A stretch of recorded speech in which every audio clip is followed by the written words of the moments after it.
Hello everyone, welcome back. If you guys were here for the earlier session, but if you weren't, welcome to the ProGuides stream.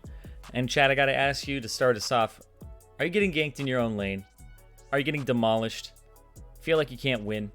Well, this is gonna be a stream for you, especially if you're in the silver to gold range.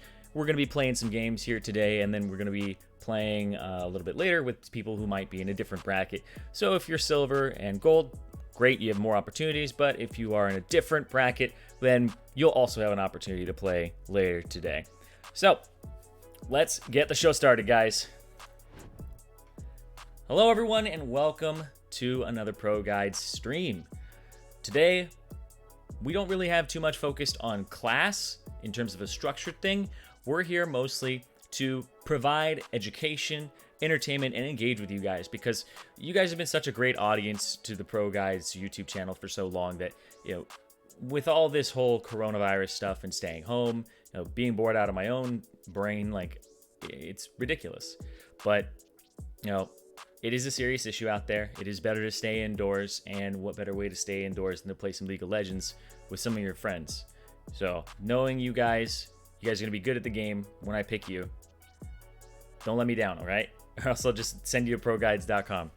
But anyway, we'll be doing more classes in the future. This is more of something to, kind of get it started. Make sure that we have some entertainment for the week for you guys, a little bit outside of just having the videos that are posted. Something that engages with you guys, because honestly, we want to give back. Like, it's something where you've given so much, your attention, your time, your hard work, your comments, even when you're answering question of the day. So, we want to give back. We want to give you guys an opportunity to get in there hands-on, not really like one-on-one coaching, because you can buy that off ProGuides, but this is more of a group coaching session. We'll talk about different things. So, all right, guys. So, bring this down a little bit further. There we go. What region are you going to play on? So what's going to happen is I'm going to play on the North American server. And then tomorrow in the morning, I will be playing on the EU server. So, how to be unpredictable as a top laner?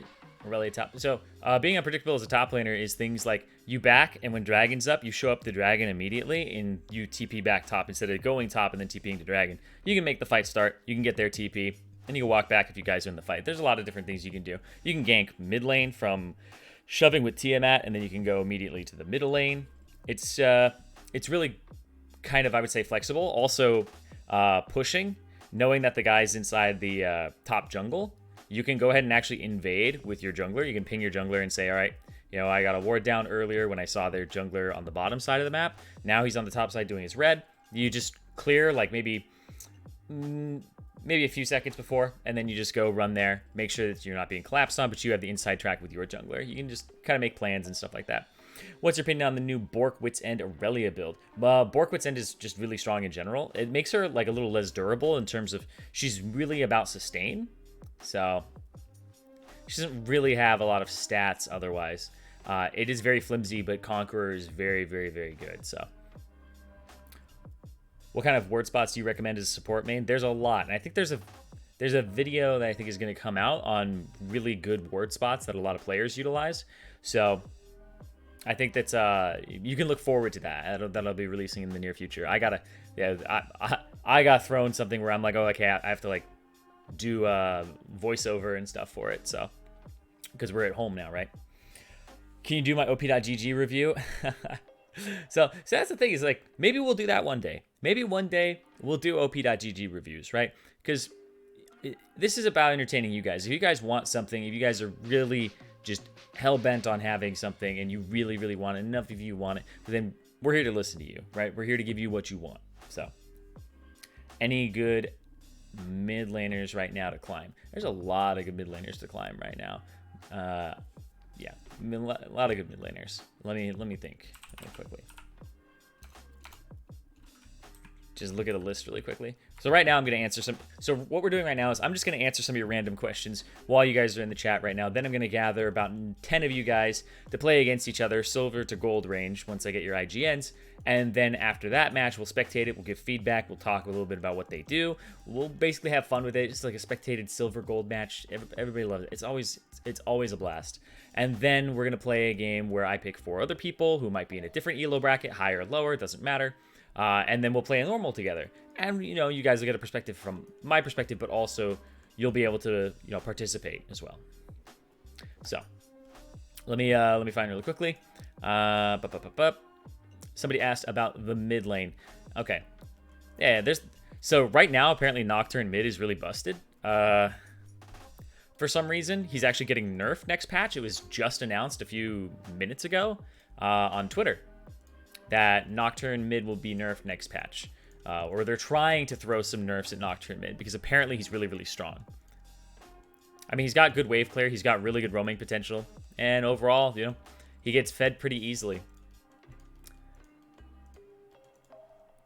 So I would say Nocturne mid. The funny thing is a lot of melee champions do really well in mid. But it's not a high enough sample size, I would say. Not high enough at all. Diana's really strong. Katarina, if you're good at her, if you're mechanically good, Katarina. Diana, very, very good for climbing. Pretty much does everything you want to do, especially with the change from her R and E being swapped. I would say she's pretty easy to pick up as well, especially if you know like assassin play patterns.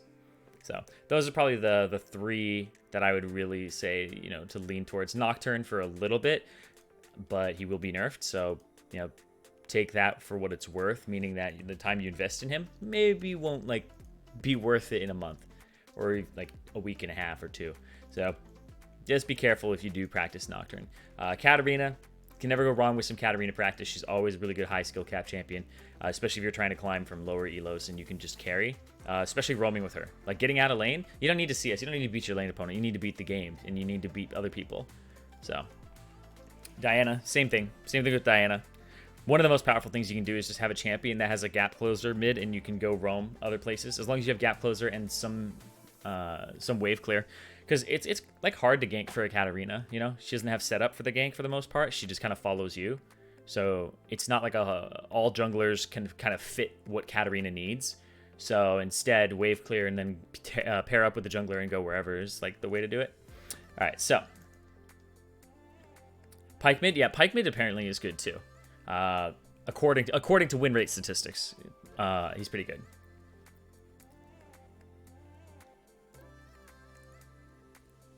What's your opinion on the new Akali build with Phase Rush? Phase Rush is about to get nerfed from melees. And Akali's about to be buffed though. So according to the patch notes that were released, it was those were things that were going to happen.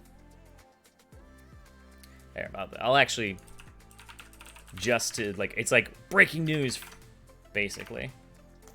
I'll pull it up really quickly. Okay, there it is. Yeah, nerfs to the conditioning rune and phase rush buff for melee. Actually, sorry, it's under system, so it's my bad. Yeah, phase rush is getting buffed for melee, so phase rush will be better for Akali. So that build might be something that ends up taking off because Akali's getting buffed and phase rush is getting buffed for melees. So just watch out for that. Maybe that becomes a big thing. A lot of it is just phase rush is just a very powerful rune in general on the champions that it works for. The champions that their weakness is staying kind of next to people, and when they don't have a way to get away reliably, phase rush covers that weakness. So like Akali, she can E backwards, but if she starts getting like, you know, ganked in her own lane, she doesn't have the free targeted R anymore, right? So she has to like jump to a champion. So this phase rush gives her more mobility options in terms of she can retreat out. She can retreat out of the fight. And that's like a pretty big deal. Same thing with like Nasus will use it sometimes.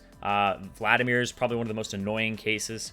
So yeah, and she needs that mobility because for Akali, mobility increases her damage. Now that sounds strange, but stay with me here. Because she needs to move out of her circle, when she hits somebody with her Q, she needs to move out of the circle that she just made, right? She needs to get the empowered auto attack. So for her, it's actually beneficial to not be slowed, like never be slowed or eat slows for a long period of time. So she wants to be able to Q back up, and if somebody slows her, she doesn't want to like have to creep towards the edge of the circle to get her extra damage. So phase rush will actually help there too. So in a sense, increasing your movement speed increases your damage output or consistency of your damage output as Akali. So phase rush may not be that bad on her, especially since she doesn't really do too much with like Conqueror right now. So. All right, hey Zirene, constantly getting demolished. All right, can you climb his support? How can I improve it playing Aurelia top? All right. So. AP Shyvana good for climbing? Yes, AP Shyvana is great for climbing. She's very, very powerful. She outpaces a lot of junglers. You can farm, you can carry the game by yourself. You can poke, which is one of the most like frustrating things to like play against for lower elo players is poke, especially if they don't have CC. Or not CC, especially if they don't have healing, something like a Soraka or a Nami or anything like that. Even if they have a Nami, you can probably out-sustain it, but like a Yuumi and Soraka are probably some of your biggest enemies, but you just pop them as well. So yeah, Shyvana jungle is very powerful to just play and climb with, especially AP. So, Shy one-trick Rek'Sai, I do not recommend it. It is a very rough life. All right. Are there any good supports to climb? The questions are hilarious. Can I climb as AP Kai'Sa mid? I mean, you can climb as anything if you're good enough. What are your thoughts on Kai'Sa or Kalista mid? Kai'Sa's about to get buffed. Don't know if it's going to happen. I played Kai'Sa jungle on release. She's not really that good. Her ganky potential isn't that good, and there isn't that much gold in the jungle or experience right now. So her just kind of power clearing isn't going to be like a much help to her either. What was your first main and why? My first main was Soraka.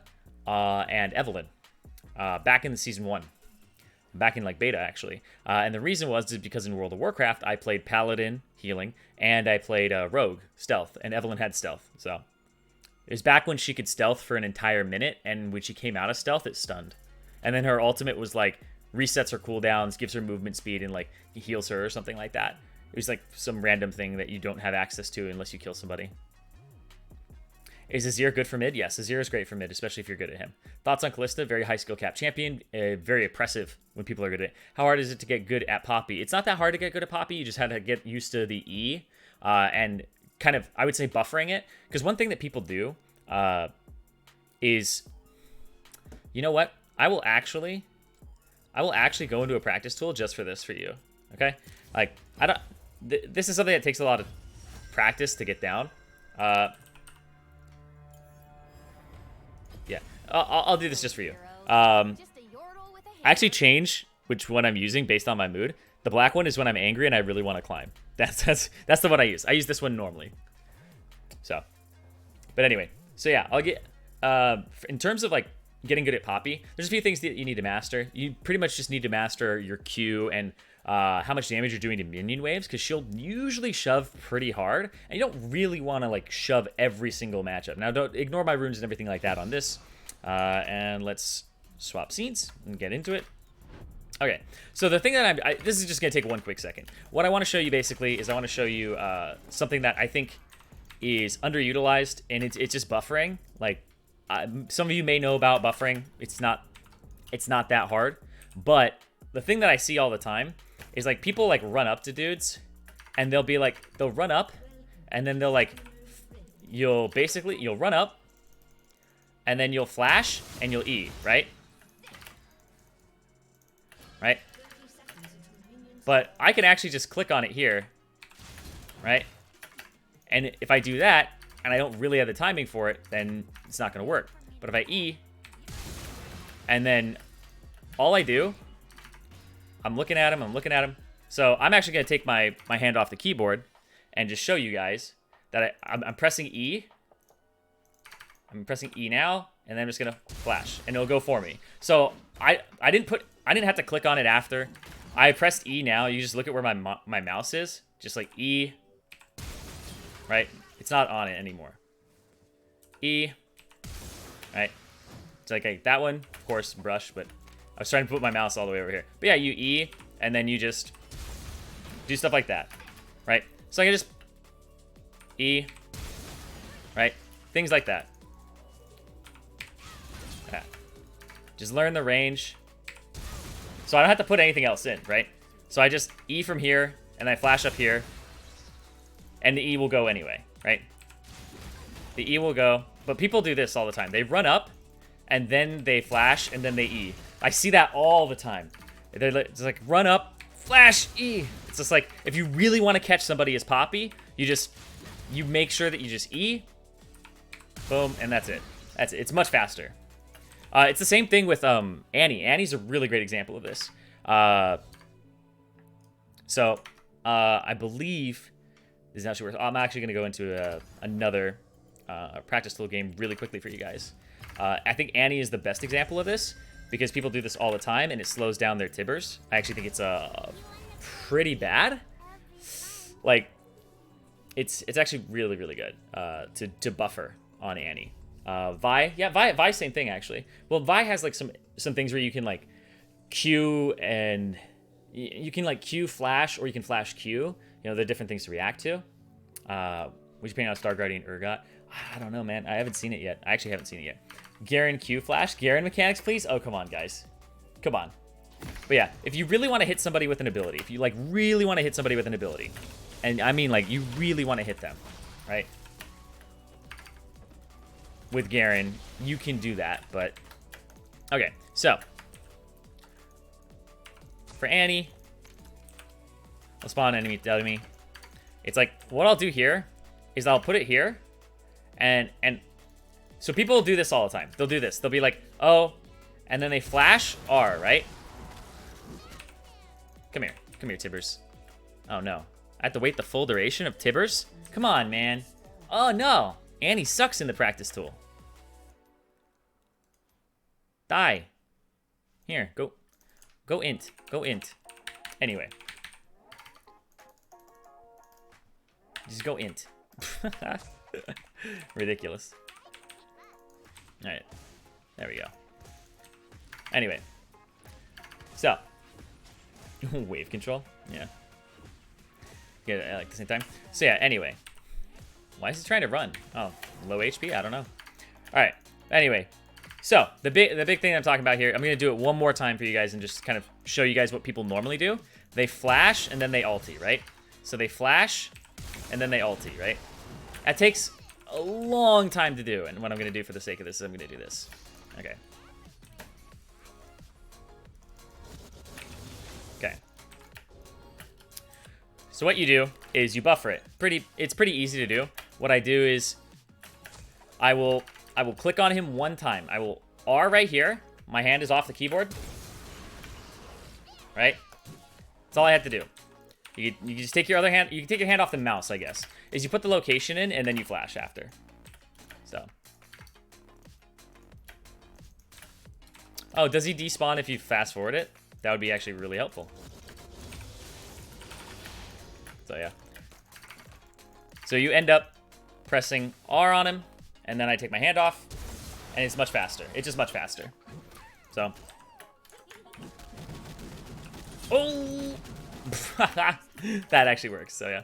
It's much faster than like walking up to range and then pressing R on him. Also, the way it works is they'll go off simultaneously. So here, it's kind of like, it's subject to human error, where like I judge my flash range and then I R, right? So it's like, that's not as consistent as if I am able to just press R on the location and then flash, and it'll do it immediately. So that's like buffering 101. There's a lot of other things you can do. We playing again? Yes, we are playing again. We're just waiting for people to get in here. It has been about 20 minutes, so yeah, now we're going to start gathering people for the game. All right, so if you are silver or gold, you can go ahead and drop your IGN in the chat. It must be if you are in the North American servers. Wait, is your name Topside Simp? All right, hold on. I do a little bit of Smurf detection, just a little bit. No name found. Wait, did I copy that right? Topside Simp. What? We're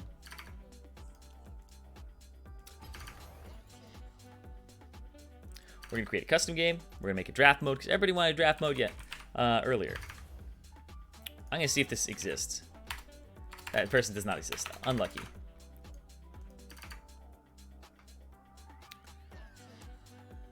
All right. Where did my... There it is. Cool. This is Topside Simp. Okay. All right. Back to this. What region? It's North America. It's the North American region. CLG Jihan. Okay, perfect. 30. Okay, yeah, that looks pretty good to me. Let's get you in here. Let's get... I had another 2 people to invite. RT and Mulgwin. Okay, let's check. Topside Simp? I tried Topside Simp. It's not a thing. I don't see Topside Simp. Oh, wait. What? Why is it showing up now? Wait. Okay. Okay, whatever. Oh, you play Indie Lunch. Why was it not showing up earlier? Maybe there was a space at the start. They probably had a space at the start, so it was not working out. I just wanted you in there because your name. Let's get Dino Jack. Let's see what Dino Jack's got. I check your op.ggs or your professors or whatever, just to kind of make sure that you aren't, you aren't scamming me. Dino Jack 69420. Is that actually? Is it doing it again? It's not coming up. Dino Jack. Let's see.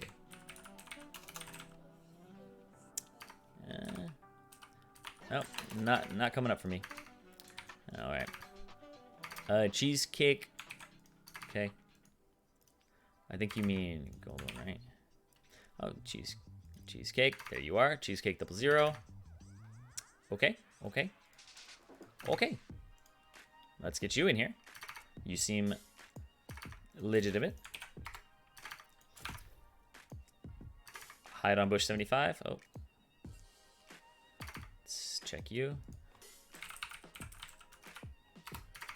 We're hide on bush 1 through 74 taken. Or oh wow, we got a lot of people in here who like to play top lane. There's a lot of top lane players here today.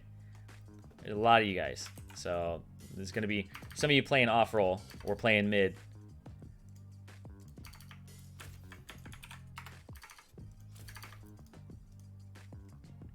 All right. Yep. Pete, you were in the earlier game, bro. Danny. Let's get you in here. Let's see.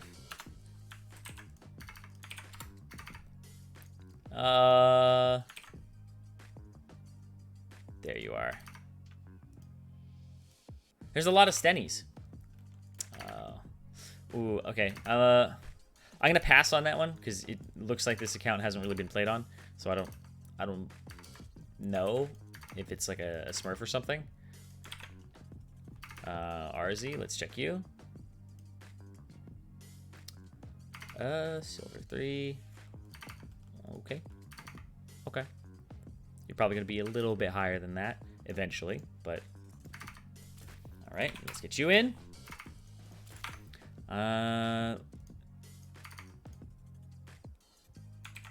Pick Horizon. Okay. Ooh, okay.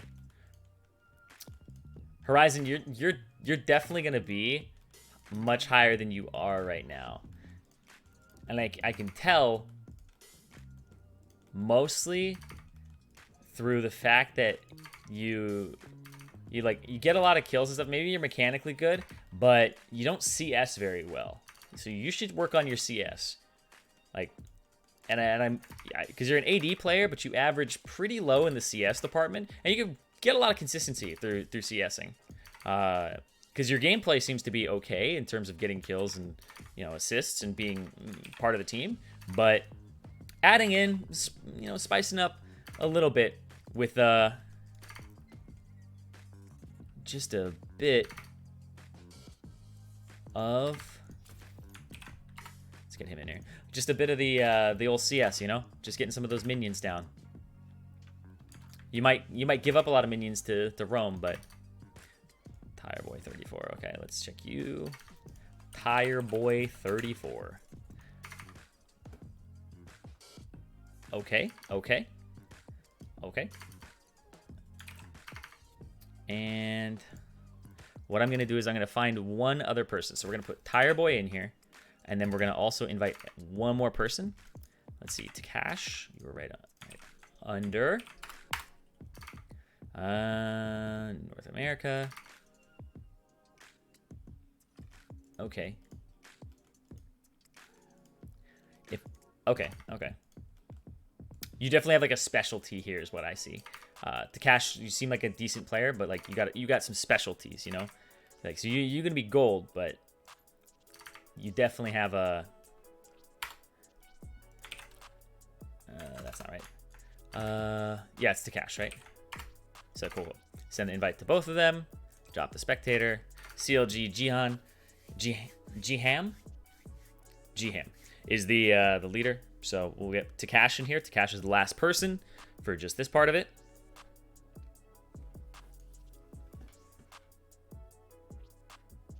Okay, he's joined the lobby. So if you guys want to like take a moment, work out if the chat's working, because sometimes it doesn't.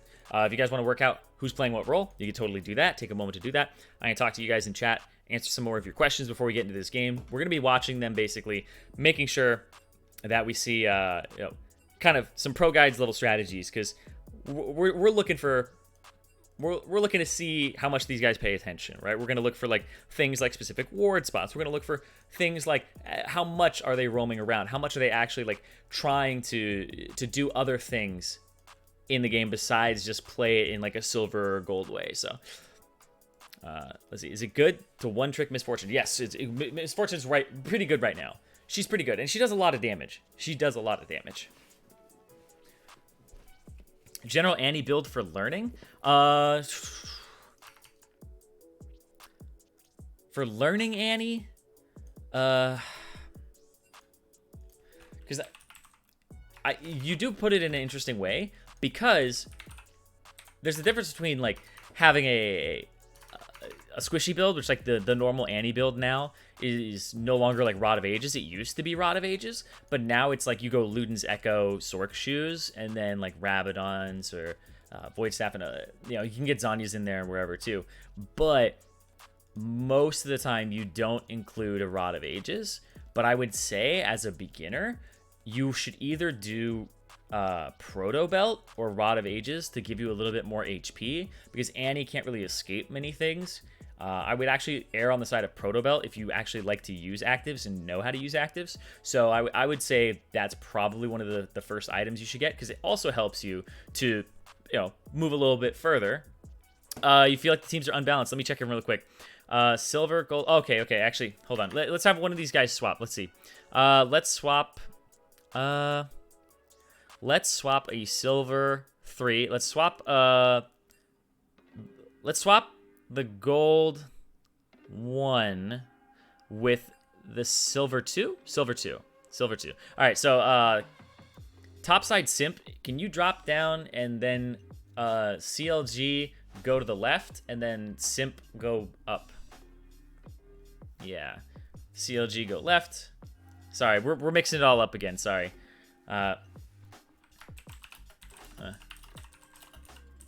Yeah. Thanks. All right, and then okay, bro. Yeah, because we do have a gold 1 person here, the topside simp. He's like the higher end of the spectrum. He's definitely like, he's definitely, I would say, a little bit higher, but I want him in there for the name. I gotta give him that respect. So yeah, there's. All right.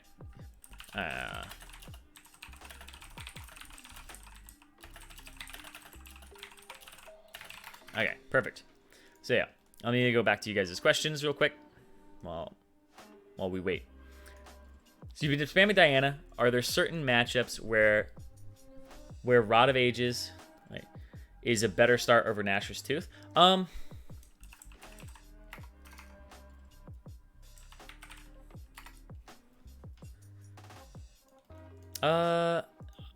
Yeah, I think so. I think there's a lot of times where it might be superior to actually go Rod. I mean, eventually you want like both of those items in most of the cases, but I'm gonna do like some real quick research right now. Yeah, that seems to be the case. Okay, that seems to kind of hold true when I look at data here. Is that Rod of Ages first into Nashor's Tooth seems to be like the core build, but you want both of those, so the order really is down to whatever you feel like is going to happen. If you need to survive the lane and you feel like you just need durability and not damage, then the Rod of Ages getting it stacking is also better than getting the Nashor's Tooth immediately, because if you're going to get both those items, you're eventually going to get a Rod of Ages. You should get a Rod of Ages first. It's kind of like tier, right? You want it to start stacking ASAP, because that item is more powerful the sooner you get it, because it'll be able to get to the point where it has that threshold where it actually just is better, right? Or it just gets better and better. All right. Any tips on how to climb with Rengar Kassadin? Oh, be really mean. You got to be really mean with Rengar and Kassadin. With Rengar, you have to int a few times, learn that champion, get really into like invading, even level 1, like level 1 invading, like, because Rengar is Rengar gets more out of kills than like most champions do. So that's kind of the thing about Rengar, is he scales incredibly well during the mid game. So early game puts him into the mid game, and you want to accelerate into the mid game as fast as possible as Rengar, which is why a lot of people will be like, they go for level 6, but don't rely on level 6 for that. It's the same thing with Kassadin, right? If you sit there and your thought process is, I just need to get to 6, then you're just letting them do whatever they want in the game until that point. And by that point, you might have gotten like behind, somebody else might have gotten behind. You want to be able to impact the game, but know that you are weaker in that point as Kassadin, but it's still honestly, I would say it's good to be active. It's good. It's always better. Somebody asked a question that I thought was good. How do you get good at itemization? So the way you get good at itemization is understanding what items are good in what situations and what you trade off for them. Because item slots in gold are a finite resource, and you only get to spend that which you have and that many slots that you have. So getting good at itemization is more about understanding what your champion needs in that situation. Do you need a QSS? Are you going to be able to use it frequently? Is it going to be something that's worth putting money into early? Should you buy it early because that whatever you're QSSing is huge? Those types of things I think are very important. So, all right, we're ready for the game as well. It's good to sell boots for a 6th item. Depends on the item, depends on the boots as well. If you have things like Merc Treads and Ninja Tabi, absolutely not. If it's like you're an ADC, sometimes it's good to buy it. But mobility is very, very big. So I wouldn't usually go around selling my boots unless I'm getting something in my build that I wasn't before, like a Phantom Dancer, right? Like a really good survival tool. Because boots are about survivability as an ADC, not so much about the damage output. Do you have opinions about Orange Jungle? Why? Who do you recommend for mid carry? I talked about this earlier. I said Diana, Katarina, and right now Nocturne, but it will be nerfed.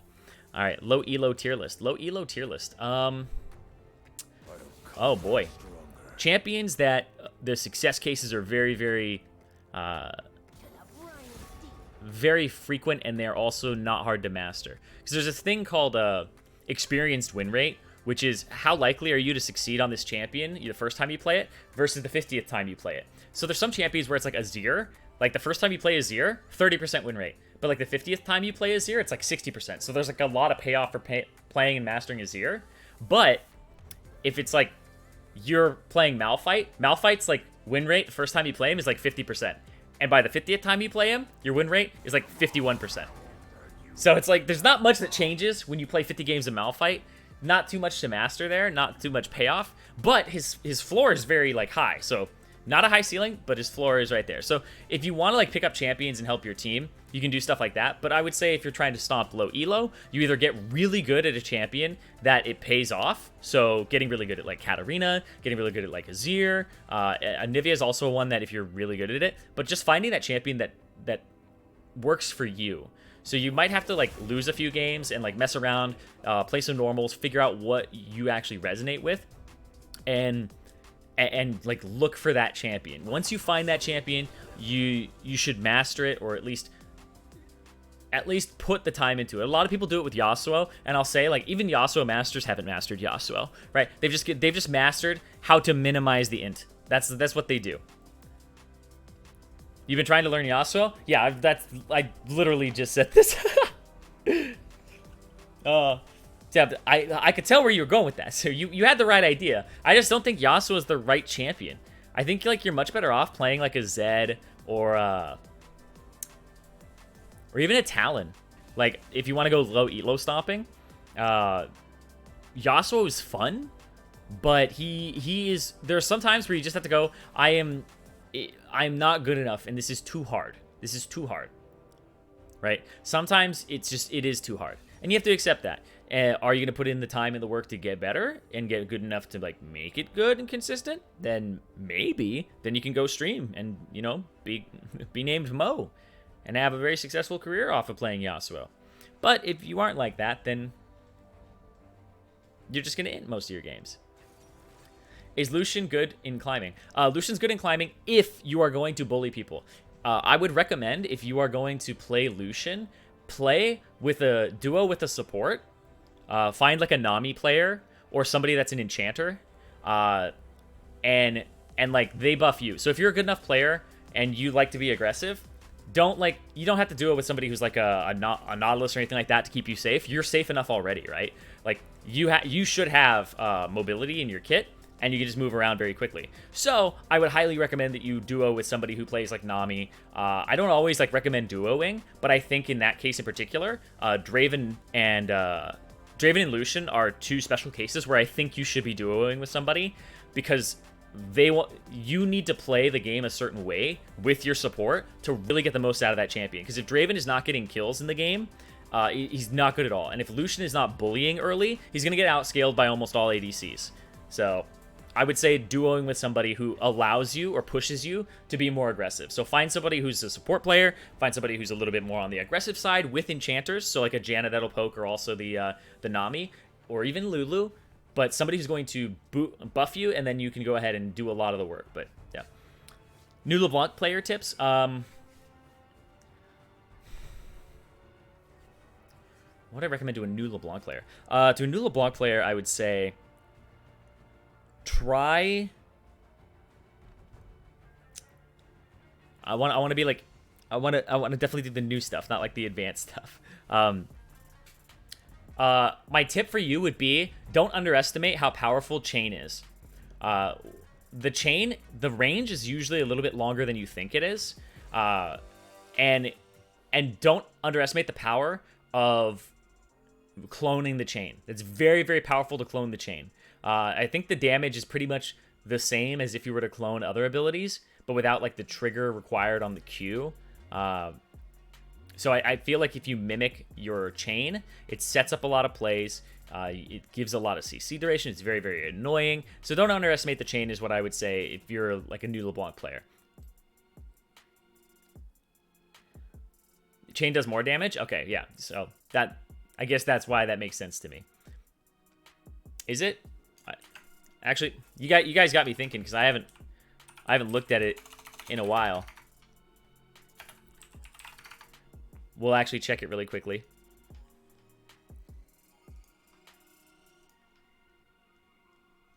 What is the mimic damage?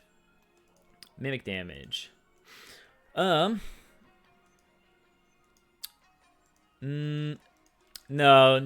it's the same.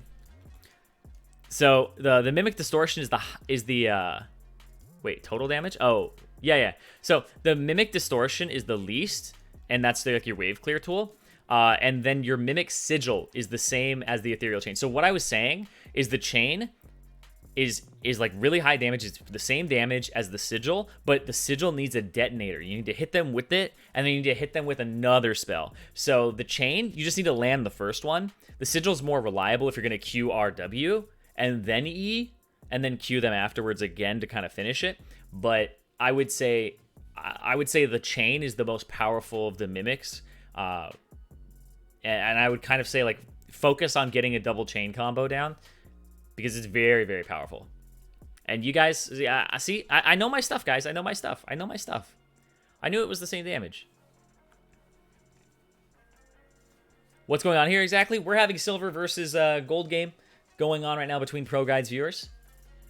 Ari, mid thoughts. You need to learn your charm. If you don't land your charm, you need to land your charm. If you don't land your charm, then it's iffy. A lot of people will go with electrocute because they really like damage, but I think damage is a bait. Ari is a high CC champion that you want to take something like Glacial Augment, auto the person, and then go for your charm like a half a second later while they're slowed. It's very, very powerful and very reliable, and it's very hard to dodge. And also if you start using things like Twin Shadows and stuff like that, and Hextech GLP, don't get baited into going for Ludens and things like that. Actually get really used to using the Glacial Augment as well as the Glacial Augment items. So let's start this off here. Let's focus on the game again. I'm going to turn my attention back there. We have Mulgwin, Hide on Bush 75, Redundant Rogue, CLG G-Ham, Aret YouTube, Cheesecake Kai 1, Takash, Topside Simp, Tire Boy 34, excuse me, and RZ. So let's look at these compositions really quickly. Swain support, I think, is what it is. Swain support, Jarvan jungle. And then we have another Katarina here. So Katarina versus Karthus. It's Katarina versus Karthus or Nocturne. Depending on what we end up seeing, it's gonna be it's gonna change my opinion on this.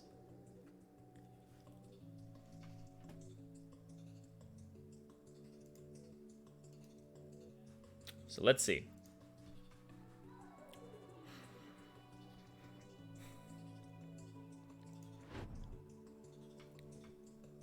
Okay. So it is a Nocturne mid, Karthus jungle.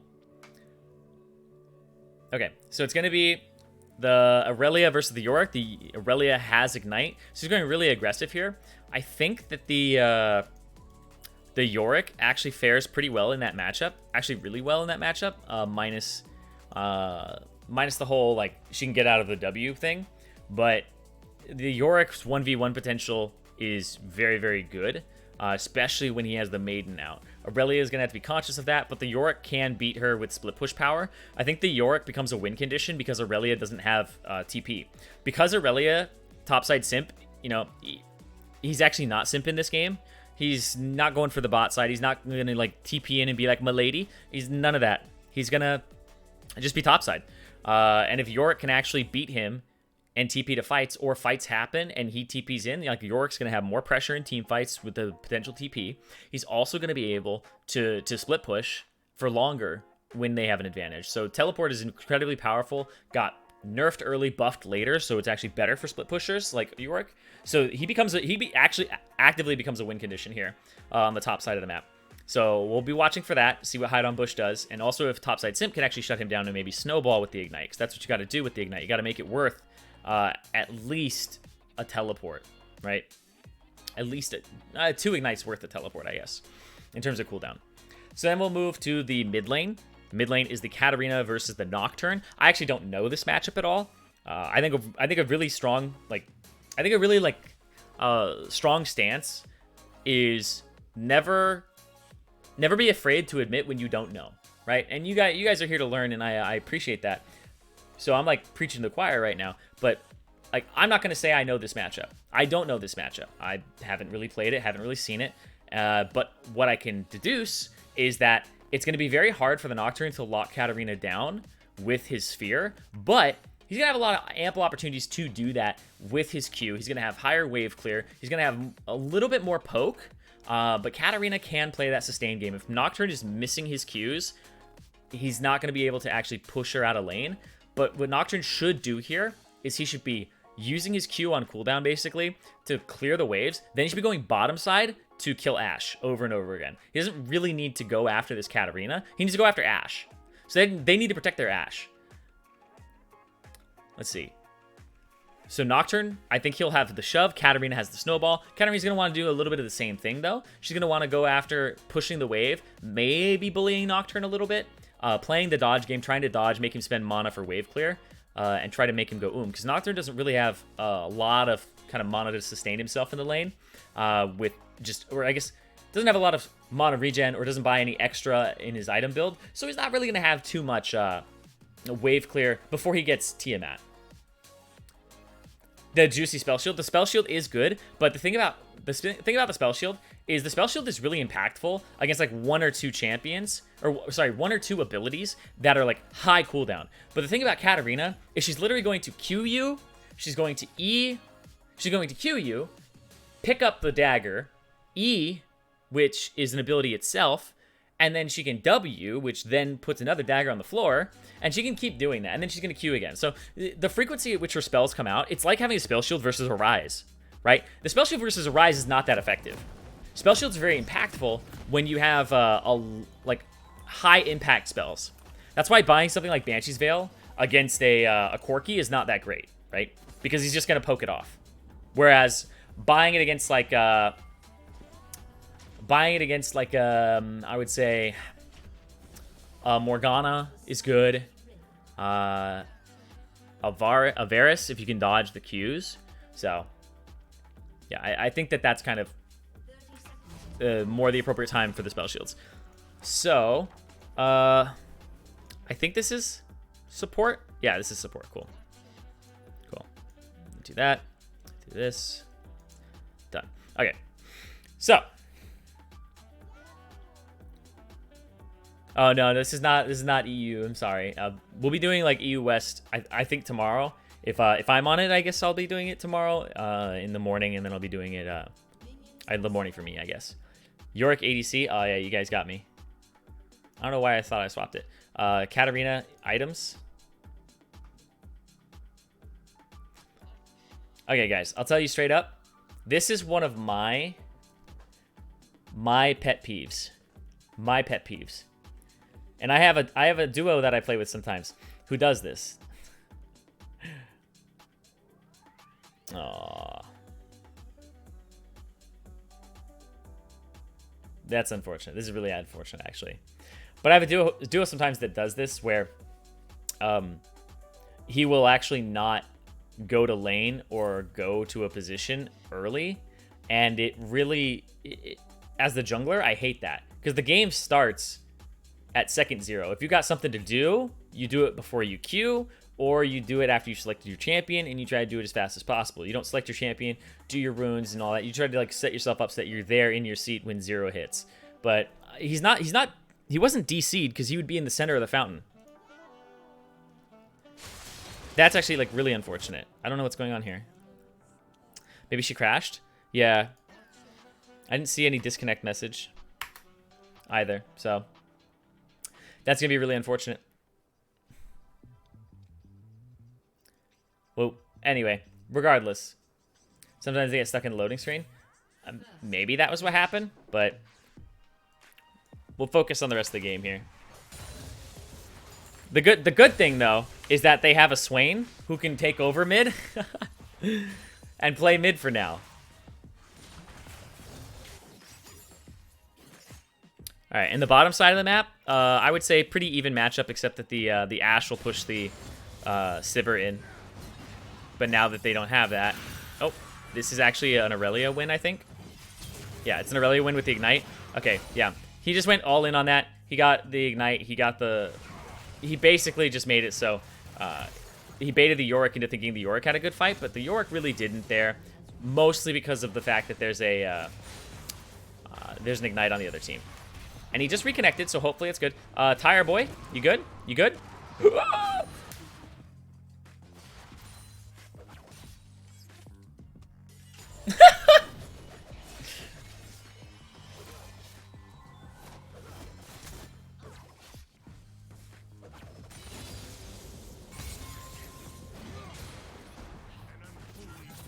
I love you, dude. I love you, dude. That made my day. I don't care if this Katarina's like there, not there, there. Like, I don't know, man. That's no, he didn't have smite. Smite was up in like 2 seconds. What ended up happening? Okay, you know what? Let's go. I'm sorry to make you relive this, dude. I'm sorry. So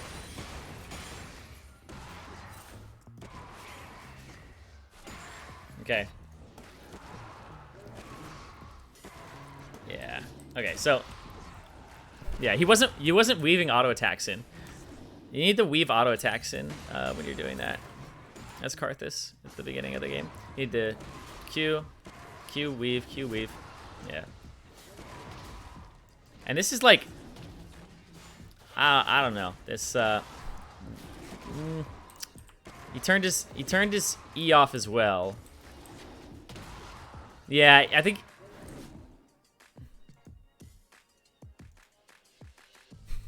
you might be asking yourself how I got there. Oh, the 8 HP. You hate to see it. All right, let's see if he ever comes back.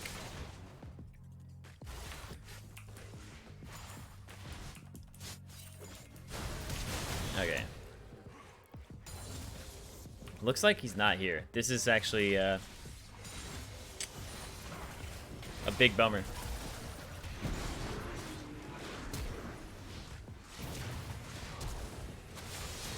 The thing is, as well, is I don't know if he, because if you have everybody leave the game disappears and you can remake it. But okay, yeah, if they all leave, then but I don't know if he's there. Oh, he moved. He's here. He's back. We did it. He did it. And it's not a terrible situation. 20 CS. He's down like 4 waves. Level 4 to level 1. It's pretty close. All right, let's see. Hide on Bush is trying to fight too much here. You gotta run, guy. And you can't keep walking up like this too. You gotta. No. Wait for your potions. Yeah. Oh yeah, and Aurelia can. Oh yeah, that's right. Aurelia actually does so well in this matchup, right? Because she can just Q all of his little minions. I forgot about that. I haven't played Yorick in a long time, so. I know that Yorick is like really good into Jace and a few other matchups where they don't have ways to actually not gap close, but get away. So when you, oh come on, man, come on, RZ. I mean he's playing to win. He's playing to win. I respect it. Okay. I respect it. All right, now let's focus on the game. I actually, you know what? what I'm gonna do, I'm chilling too much. I'm like chilling way too much here. I gotta turn this music off. We'll come back to that music later. I need to hear the sounds of the game. All right. There we go. There we go. Yeah, see? Level 6 to level 3. Okay. And he's going to flash the mastery. Okay. Okay. He's going for the Tiamat first. I like that. Nice pull back there. Takash is going to go in. Oh, that's perfect time. Perfect trade. I was actually really good there from Mogwin. And now he's going to try to punish. Nice orb walking. The spell shield was not in reaction. It was more so in prediction. And you want to be reactive with it. Oh, I think he might die here. Yeah, he's dead. Yeah, really good roots there from Redundant. He's throwing him into the mini wave. Hide on bush. Oh, wait, he's trying to keep him in tower range. Is that going to be enough? Can he reach the mini? Can he reach the mini? He doesn't have a Q. Oh! Oh! The counter kill goes back. Oh, and there it is. You got to protect your Ashe, man. Ashe, oh! Going to the other side. It's going to be on Tire Boy. He's not really that great. You know what? If you wanted to there. Ooh, okay. I'll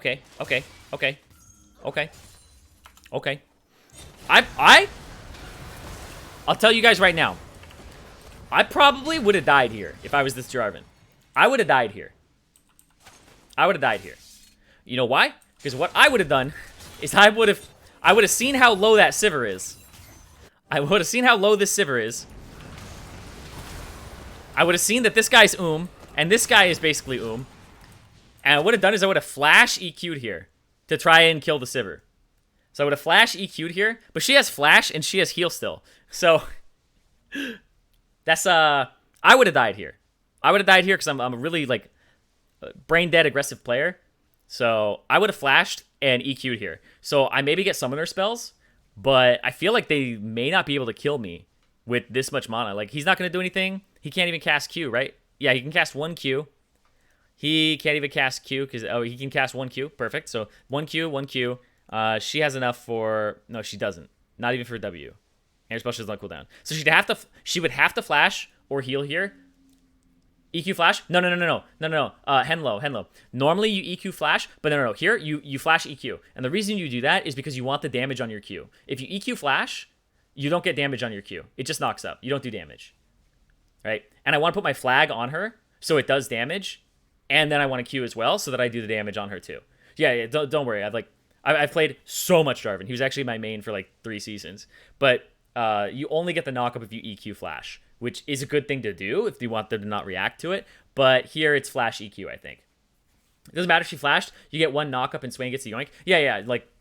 And the thing is this is a big group of people. At least one of them will get yoinked by Swain here. That's what I would have done. Is I would have EQ flashed here. Or sorry, flash EQ'd onto this. Yeah, I would have flash EQ'd that.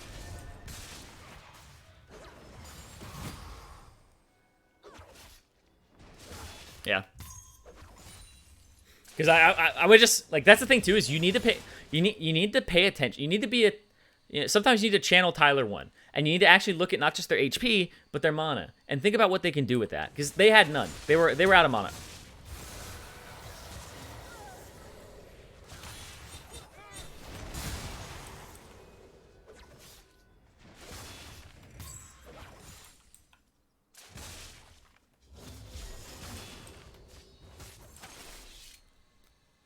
So he chooses to do it now, which I think is a worse time because he's like obviously the target. He has flash himself. He doesn't think that he's going to flash. Okay, knock up. He doesn't die immediately. He gets yoinked to the side. Yeah. So I think he wanted the flash, but nah, he wanted the flash. He got knocked up, and then he got yoinked. And the yoink, I think, threw him off. But yeah, I would have EQ flashed earlier, or flash EQ'd earlier. I think it would have been better. But it's still good. It was still actually really good. I'm nitpicking there because that guy actually looked like he did a really good play, right? He's at the right place at the right time. He's countering. He's not focused on doing like his red buff or anything like that. When he could just say, "Screw my team, I'm doing red buff," and then come to the fight. But there, he's like, "Oh, I'm gonna go ahead and I'm gonna be a part of this right now." That's like the right thing. That's the right play to do. So it's good to be active like that. If you kite properly, technically you can bully him the whole game. This never happens to me. Oh, don't worry about it, Arete. As long as you're in the game. Oh, wait, are you DC'd again? Oh. Oof. Oof. Your game died? Oh, man. That's really unfortunate. Will you be coaching on EU West? Eventually. Aurelia is Aurelia. Okay, yeah. York is just like, is Aurelia even here? Got busy. Okay, okay. Tire boy. Okay, okay. He's got it this time. He's got it down. There's the smite. Wait. There's the smite. One more. Okay, he got it. His biggest enemy all game has now been killed. He's now level 6. He's ready to help out. That's the, don't call it a comeback. Don't call it a comeback, you know.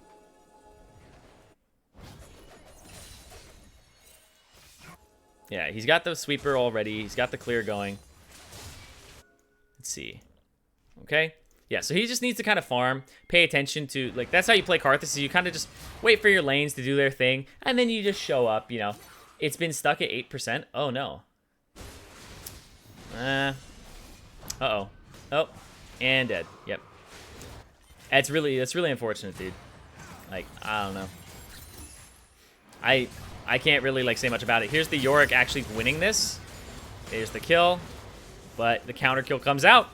And that's how you do it. You just show up, you know? That's the thing. You know, people say in life, half of it is showing up. It's like showing up to work, right? That's half your job is showing up. The other half is doing the job. Here, as the jungler, half the job is showing up. All you gotta do is show up to the lane sometimes. And so he's doing that. He's going to get the Dark Harvest stack. He's going to feel real good about it. And he's going to scale. So, easy clap for him. What's his best low elo champion? It depends on what you mean. Like, is it easy to learn? Or is it, like, going to win in low elo? Because those are two different things. Like, if I'm not good at the game and I'm low elo, what's a good champion for me to pick up? Versus, you know, what will, like, I find success there. So, yeah, this is unfortunate. It's unfortunate that the mid laner is having some issues, but we're going to focus on other things. Here comes the Nocturne playing it right. He doesn't have to focus on, like, clearing the mid wave. Oh, actually, oh, he's being nice. He's being nice. He's going back mid. He's going back mid. So he's not going to go ahead and, like, try to push the bottom lane in or, you know, bully the game. Because he's just free farming. He's free farming. He's getting a ton of CS. Is Jack's jungle OP? Jack's jungle is really great. It does take a little bit to scale versus some other junglers. You can get bullied pretty hard. But if you like carrying games, yeah, Jack's jungle is great. What do you think of, what I think of Jhin in low elo? I think he's really good for people who don't normally play ADC. I think him and Ezreal are like two people where if you get auto-filled to ADC, you can go ahead and play them and probably find success. Because if you play like top lane or mid or even jungle or even support, you probably, you know, fancy yourself some skill shots. And here comes the ultimate. And the other ultimate, and Ashe is going to die. Overkill on that one, actually. Oh, wait. The minions. Oh, the flashback for the auto. And that's going to be redundant rogue. Going in for the kill. Gets the count. Oh, wait. Oh, he had to... Wait!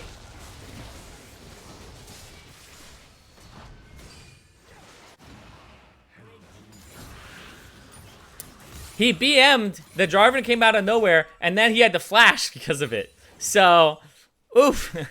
So the Nocturne kind of flexing a little bit. He is doing really well in this game. He hasn't really had any opposition though, so that's unfortunate. What's your top 3 supports at the moment? Top 3 climbing champions for bronze. In terms of supports, I haven't really thought too much about it recently, because I've been mostly like I actually think like it really depends on the AD. Oh, that's oh. Okay, yeah, he's just gonna get that solo kill. Yep, there's a lot of pressure on them. A lot of pressure on the blue team. Not just because they don't have a mid laner, but also because, you know, they're having people die left and right. Is Karma viable in any way? Yeah, she's pretty good. I would say Karma's like a good neutral kind of wave clear support if you want to play that way and go for tower, but you gotta like play with somebody who wants to get tower. If you're playing with somebody who's like really mechanically good, you can go ahead and play enchanters. If you're playing with somebody who's like playing a Varus or a Kog'Maw or MF, you can go ahead and play like a tank or something. Those usually are pretty good. I think Braum is actually super good. I think really underrated. Braum is... It doesn't sound like Braum would ever be like amazing. Oh, there's the kill. There's the yoink. Blue team is finding some success on the bot side of the map here. You know, they basically went, okay, we got to cut off mid. You know, it's an infected arm. We got to get rid of it. You know, before it just, you know, causes too many problems. They don't match him 1-for-1. They just keep Swain in the bottom lane instead of keeping him mid because they don't want the Ashe to, you know, have to 1v2. So actually, that's good. They'll have to give up that mid turret, and the Nocturne will get really fed. But if they find a way to deal with that later, then it's all right.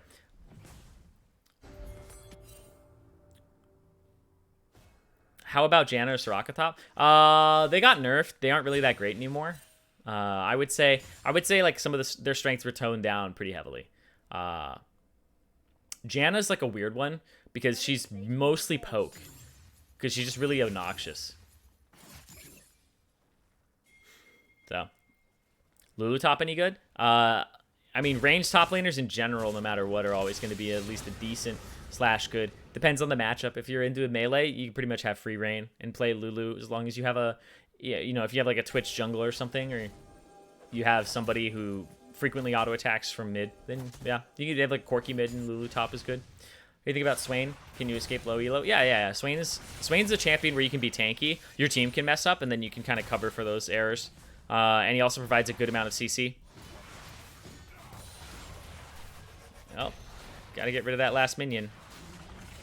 Oh, gets the yoink back. There's the kill. The 700 gold shutdown there to CLG. Yeah, he's doing well there. He's got the 5 and 2. I don't know what next item he's going for. Might be going for like Knight's Vow or something.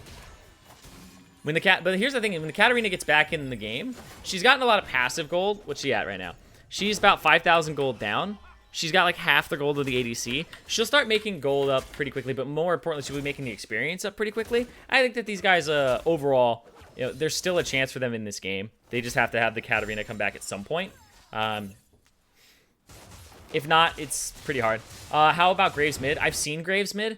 It's pretty troll because people run around minions and kite you, and you can't hit through minions. So you can't trade through minions unless you use your Q.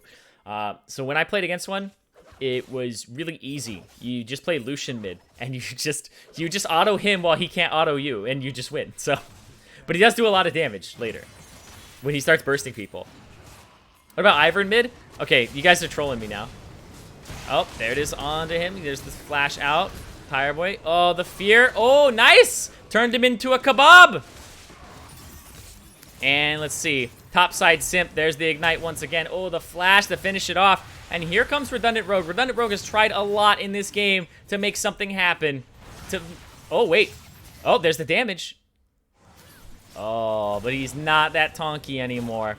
And that's going to be Topside simp picking up another kill here. He's 5, 2, and 1. This game is looking pretty doomed right now. Well, and I hate to say it. A lot of that's just the fact that there's DC.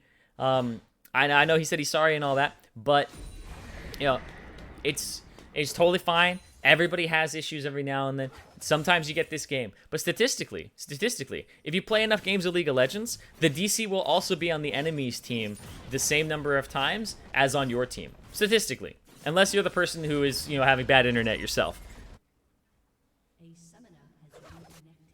So it should even out over time where they get a free win and then you'll get enough free wins.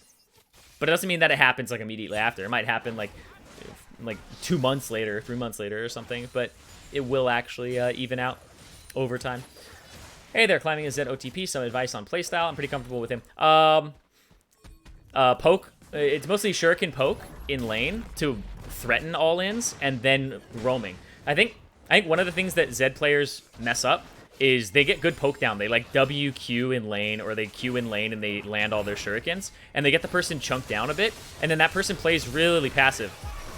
And they can't kill him, right? And when that person's playing passive, it just means they can't follow you. So go ahead and roam when you chunk that person. So you're not trying to kill them, you're trying to stop them from being able to follow you. Think of it that way. Because a lot of times people think of, I'm going to get him low to kill him. But instead, you risk like being pulled under turret and all this stuff because he's playing safe, he's getting ganked or counter ganked at the same time. Instead, you just get the person low and then you go roam. right? You just think, I'm not trying to kill him. I'm just trying to get it so he can't. Ooh. So I'm just trying to get it so that he can't. Is it going to be 3 kills? Oh, wait. Nope. Yeah, there's the Aurelia coming down. But yeah, he's basically... just think about, I'm not trying to kill him. I'm trying to just make sure he can't follow me, right? It's like you have some guy who's like right behind you. And you're just like, okay, so stop following me, dude. And, okay. Wait, come on, come on, come on! He's level 4!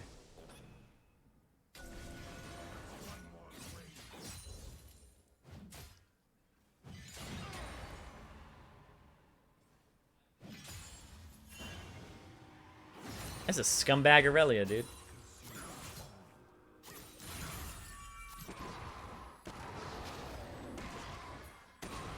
Yeah. I don't know how much this guy plays Karthus, but he's definitely, you definitely have a lot of like work to do with actually aiming and leading people with your Q, because it has that delay to it. When you're trying to just play Karthus and I would say find success, you can do some things where you don't rely on the Q as much. It's very, very, very strong, but try to lead the person, try to wall and then Q, try to get your auto attacks with red, and then, oh my god, really? He's just trying to farm, guys. All right, whatever. That's mean. That's so mean, man. That's so mean. Warwick jungle tips. Warwick jungle tips. You can usually beat almost all other junglers in a 1v1 while your E is up. I'm trying to think like who you lose to. Because you beat a lot of junglers. It's maybe like Olaf and Trundle. You lose to like people who are you lose to people who are 100% like built for dueling. Yeah, like the people who don't scale that well either. But you do a really good job of like being able to contribute to team fights, get picks and stuff.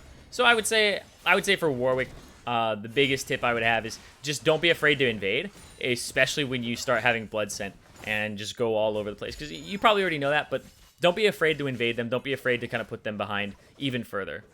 You can lose to Kindred. Yeah, Kindred's another one. I just don't see enough Kindred right now.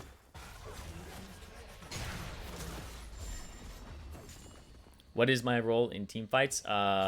Who said that? Me, Rooks? Who are you? Oh, are you the Warwick player? Hold on. Just 1 second.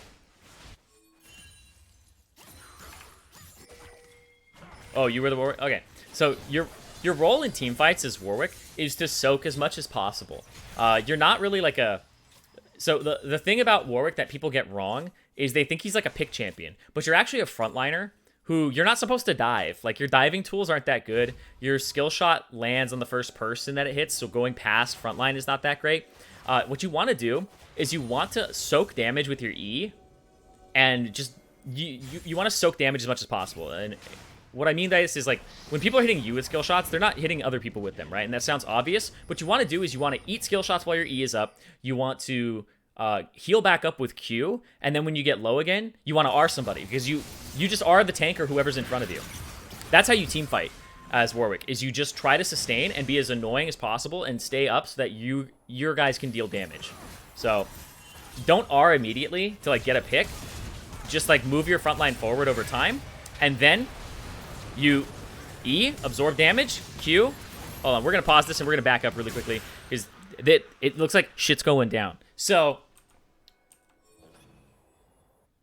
alright, so what I was saying about that, I'll just finish that really quickly. You E, absorb damage, then you Q to get some of that HP back. Then when you drop below like half or at half or something like that, you then R to get yourself back up in terms of HP. Your Q will be back off of cooldown, and then your E will be back off of cooldown. So, alright. Now we're going to go back to the game, and we're going to focus on this. Hide on bush. He's getting dove right now, right underneath. That's going to be... Ooh, is that the kill he needed? Oh, there's that. The Knight's going to take care of that. Here comes the ultimate. Not going to finish off the Jarvan, but here comes the Ashen. Oh, my God. You're actually going to see Arzi just come in for the side. He's going to go straight on the Ashen. Oh, there's the EQ. It's not going to be enough, though. He's got to get taken down. And there... Oh, come on, man.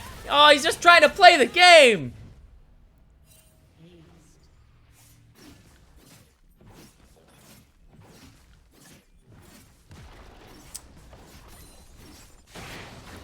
Shaking my head, man. No shame. No shame. No shame. Will Vayne make it to S tier in this patch? I'm not sure, but Vayne is like really good for carrying if you're like a fantastic player. He definitely has the 1v9 potential. Any advice to a newish player wanting to play mid? Ward at least one side, play to that side. Play off your jungler as well. And find like 1 or 2 champions that you get comfortable CSing with. And you're gonna I think mid lane and top lane, I would say, you probably play the most unique champions or play against the most unique champions. Because mid lane, you'll play against like a Renekton one game, and then the other game, you'll play against like a Corki, right? So there's a lot of different things. Because you kind of have, top lane goes through the same thing, but bot lane, not really that much. It's like AD. Your support might be different. Jungle, and don't interact with each other too much. So getting used to just playing in different matchups and figuring out what your champion does in that. So I would say focus on like 1 or 2 champions. An essential tip to improve farming. What is this? Oh, hold on. Well, they're about 10k gold down. They're like 13k gold down, or like 12. Ooh. There's the flash. Okay. They're just picking on him, man. Riven tips. Ooh. Watch some videos on animation canceling. Because Riven is basically, at this point, encouraged and built around animation canceling and combos. They're going to sound really complex. They're going to be like, oh, you want to Q, auto, you want to, like, EW, you want to cancel your R's animation with your E. It's like, okay, wait, like, your E, you want to cancel your R's, like, startup animation by Eing and stuff like that. So you find some YouTube videos on Riven animation cancels.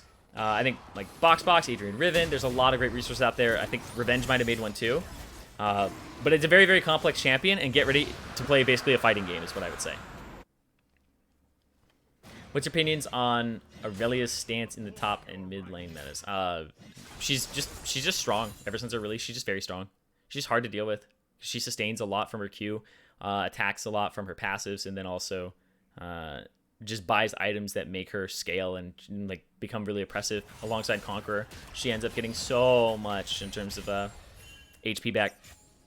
So yeah, my main three top. Okay, let's see. Let's look at this game really quickly. So you're in this situation as the blue team. What are you supposed to do? Because avoiding the Aurelia at all costs, avoiding the Nocturne, which is pretty hard to do. They haven't taken an inhib. You're 2-2 in Dragon, so you can't really rely on an Elder. You're basically... I mean...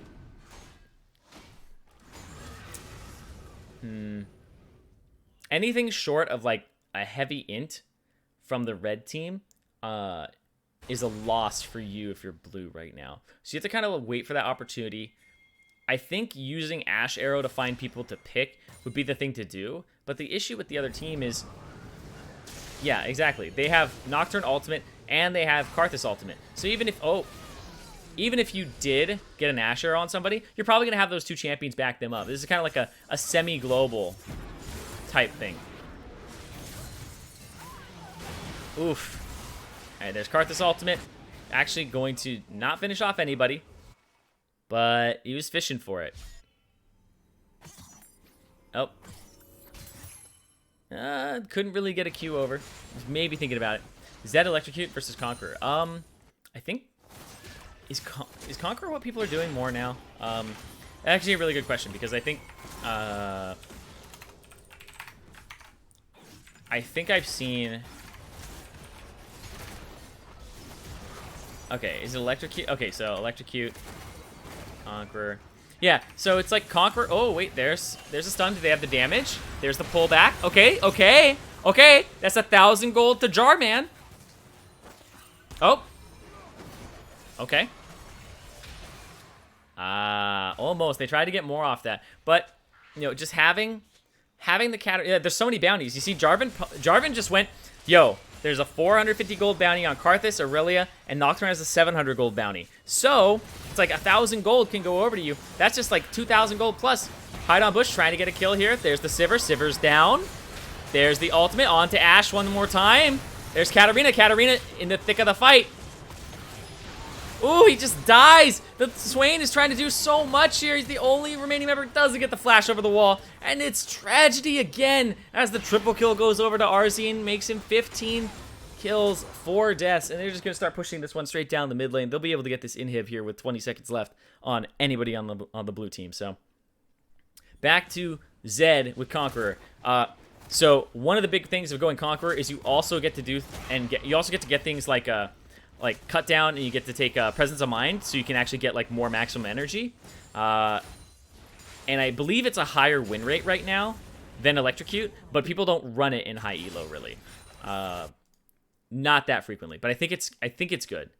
It's like when you play Challenger, it's like you got to go Electrocute, but I think below Challenger, it's actually like pretty decent to run Conqueror. I think statistically it's the higher win rate build, but not by a significant amount, and the play rate is lower. So. Yeah, I don't really see too many, like, yeah, there's some pros doing it. Yeah. It sounds good to me, you know? It sounds like you can go ahead and, you know, if you're playing to scale instead of, like, roam and all that. Any tips on how to get over the fear of screwing up in ranked and letting my team down? Screw up in ranked and let your team down. Because the only way to actually get better at something is to build up a resilience. You have to just do it and realize that there's nothing to be afraid of. Because what are you afraid of? Are you afraid of your team flaming you? What are you actually afraid of? Disappointing them? I mean, when your team disappoints you, how angry do you get? Probably not that angry. You probably go like, oh man, you know, they tried. Yes, the people who are empathetic to your position, you know, good, great. They might be like-minded. But people who aren't empathetic to your position, screw them. You don't need to worry about them. So I would say, how do you react to people flaming you? I usually just mute.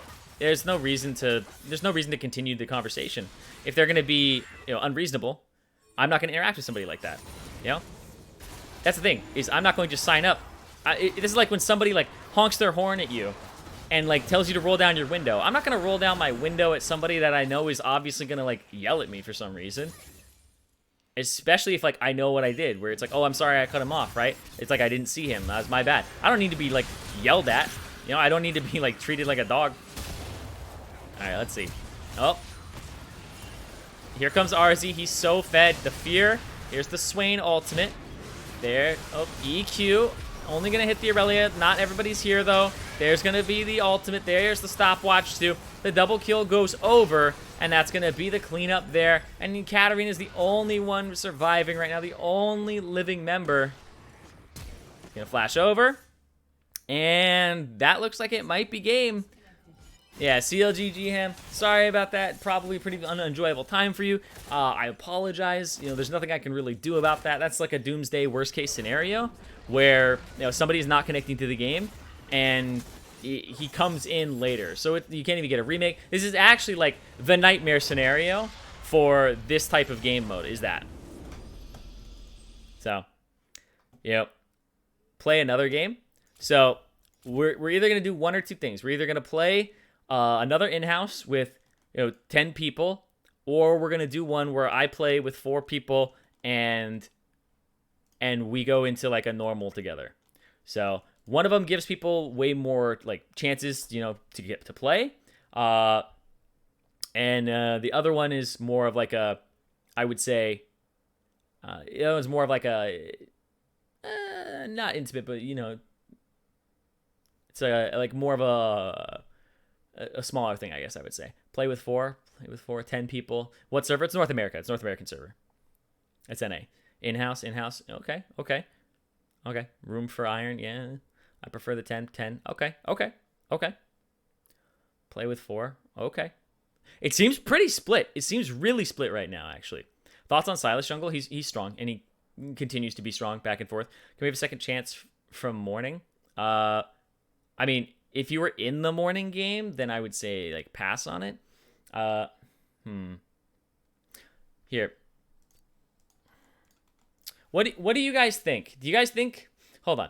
Do you guys think that we should invite the same 10 people, but, like, just tap the mid laner out because it seems he's having issues? Or should we just get full new people? Because that feels like... No. Okay. New? Okay. Okay. Okay. Do a poll. All right. All right. All right. New people's better. Okay. I think you guys just want to get picked. I think you guys just want to get picked. Is that what's going on here? You just want another chance at the lottery? I see you guys. You guys... Oh. Yep. Yes. Yes. Oh no. Okay. Okay. Okay. All right. Okay. We'll do one more of these. You guys seem to enjoy this. Let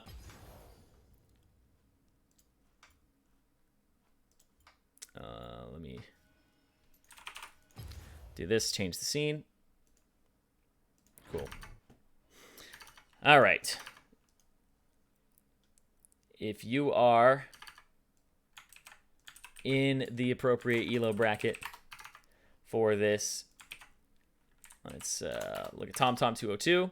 TomTom202, you are a good player. You are a good player for the most part.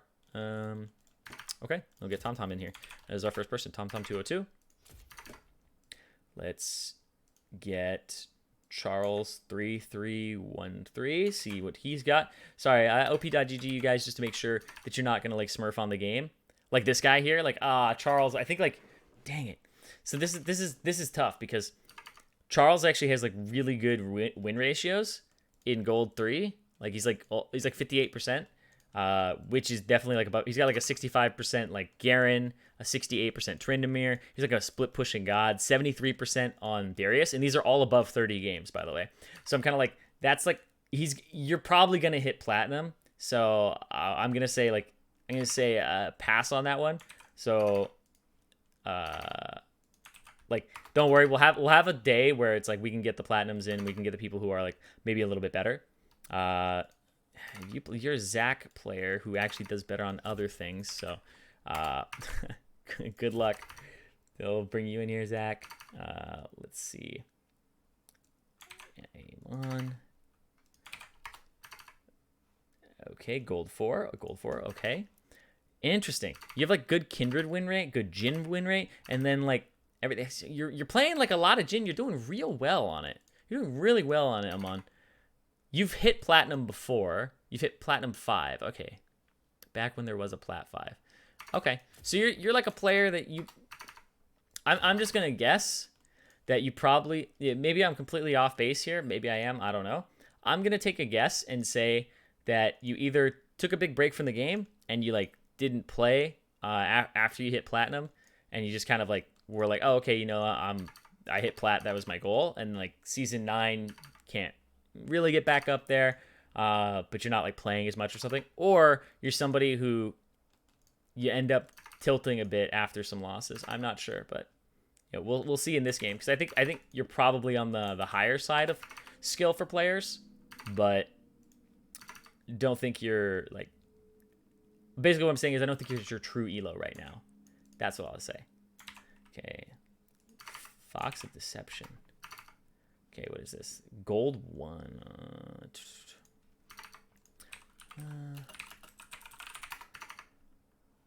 Fox of Deception. Okay, let's get you in here. That's what I like. This is what I like to see. Fox of Deception. Fox of Deception, I think, is like... I look at this player. You're an Ahri, like 1-trick, Zoe 2-trick. I guess you play some Lulu as well. You're in the clan Ahri with 2 eyes, and you have 600 ranked games this season. Just this season alone. And you're almost 50% win rate. You're like 6 wins away from 50-50 with 300 wins, 300 losses. You're 600 games this season at Gold 4. And this is where it's like you're like, oh, am I hard stuck? You know, you can be hard stuck. There's nothing wrong with that. But I'm thinking that you are struggling to find the next step for you, right? And that's how you get stuck, is you just don't know exactly what you're going to do next. Let's see. You're like, what's this? You're like, I struggle at this part of the game. All right, what do I got? Silver 3 silvers. Okay. Wait.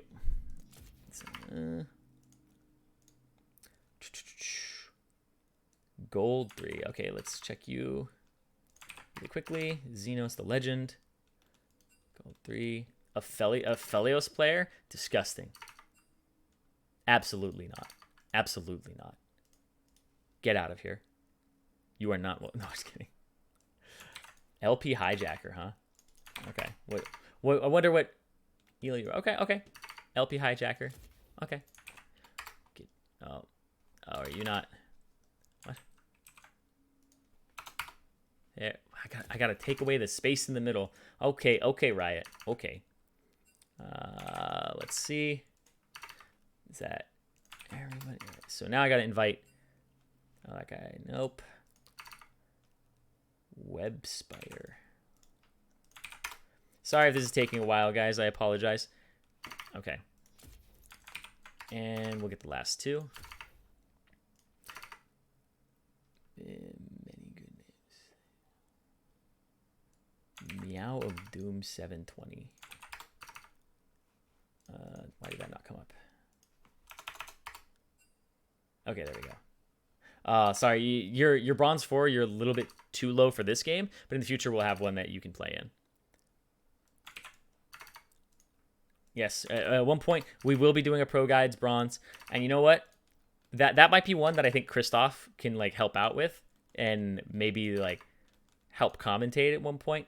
And that might be a really fun one to do. Christoph has like a good sense of fun, you know, and you know he's not really a pessimistic guy at all. So you know if you're in bronze, he's probably got your back. You know he's been in the position where he's like I want to get better at the game and understands that. So.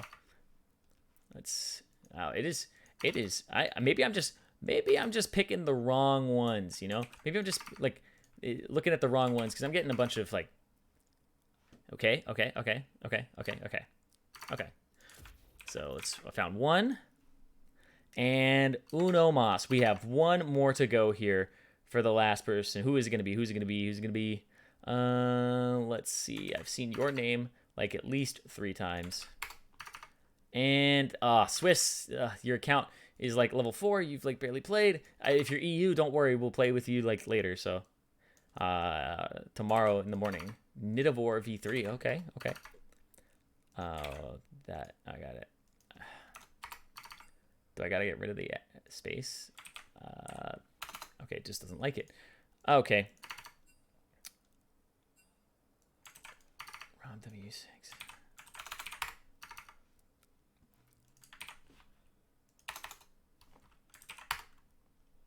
Why is it doing that? Okay, hold on.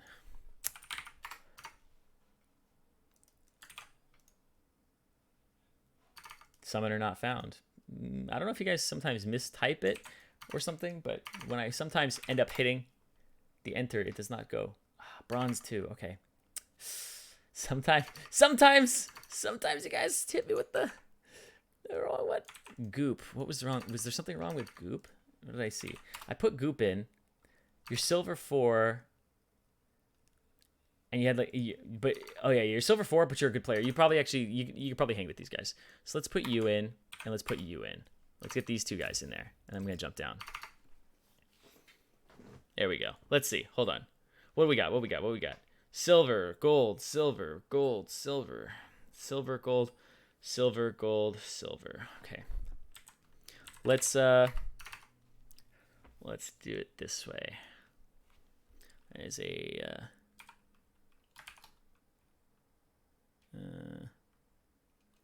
so what's that? Okay, so let's see if we can even these out. We have a gold 4, gold 4, gold 4, gold 3.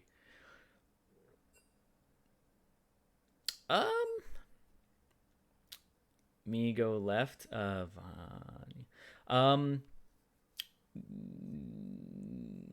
Yeah, you go. Wait, no.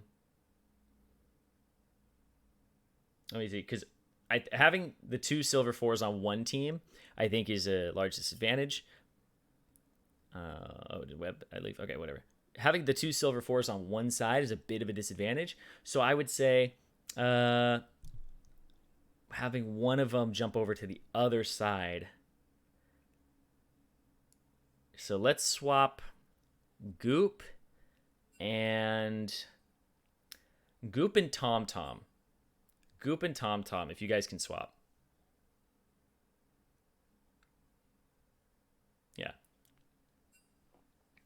You like your team? Well, you're obviously going to like your team. So Goop and Tom, if you guys can swap. Thank you. Oh, there you go, Tom. Perfect. All right. And when you guys are ready, you guys can start.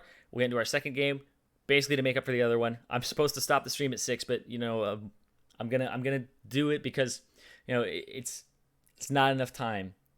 So it's not enough time to like actually have this go the way we want it to. And like I said, it's a doomsday situation. It's something that cannot really be predicted. So there's not much I can do about that. All I can do is roll with the punches. And I'm just saying, that last game was like the coronavirus, like it sucks, it's happening, and nobody's really enjoying it, but you just got to figure out what you're going to do next, right? What are you going to do next? I'm not going to fixate on the past. I'm going to move forward. We're going to do another game. Maybe you have to put in some extra time. Maybe that's not going to be ideal, but that's what I'm going to do because, you got to deal with what you're, dealt. So,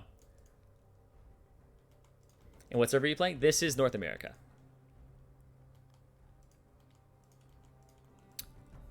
All right, so as they go ahead and they start doing the pick and ban phase, you guys can ask me questions. I'll try to answer pretty much whatever I can see, because sometimes it does move quite fast. You guys are very active, and I love that. Syndra, Electrocute, Phase Rush, or Comet?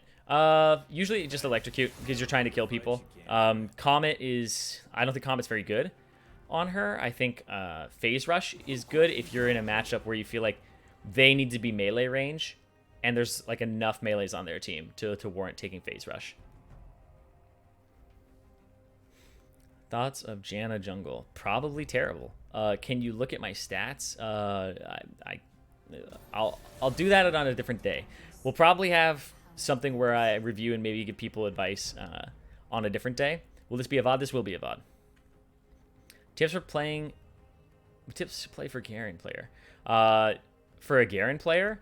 What type of Garen player are you? Are you an Ignite player or are you a Teleport player? Because there's two types of Garens in these worlds. There's two types of Garen in the world.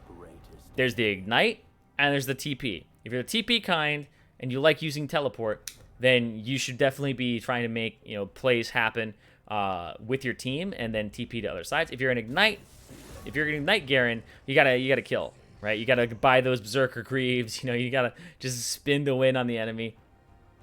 So, tips for Gnar players. Ooh, Gnar players. Gnar players, always be conscious of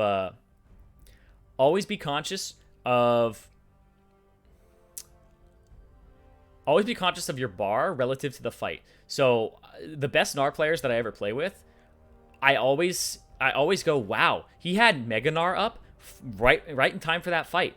It's because it's planned for him, right? They're doing things where they're managing their bar and they're getting it like not high enough that they would eat enough poke to get transformed early if they were in a poke war.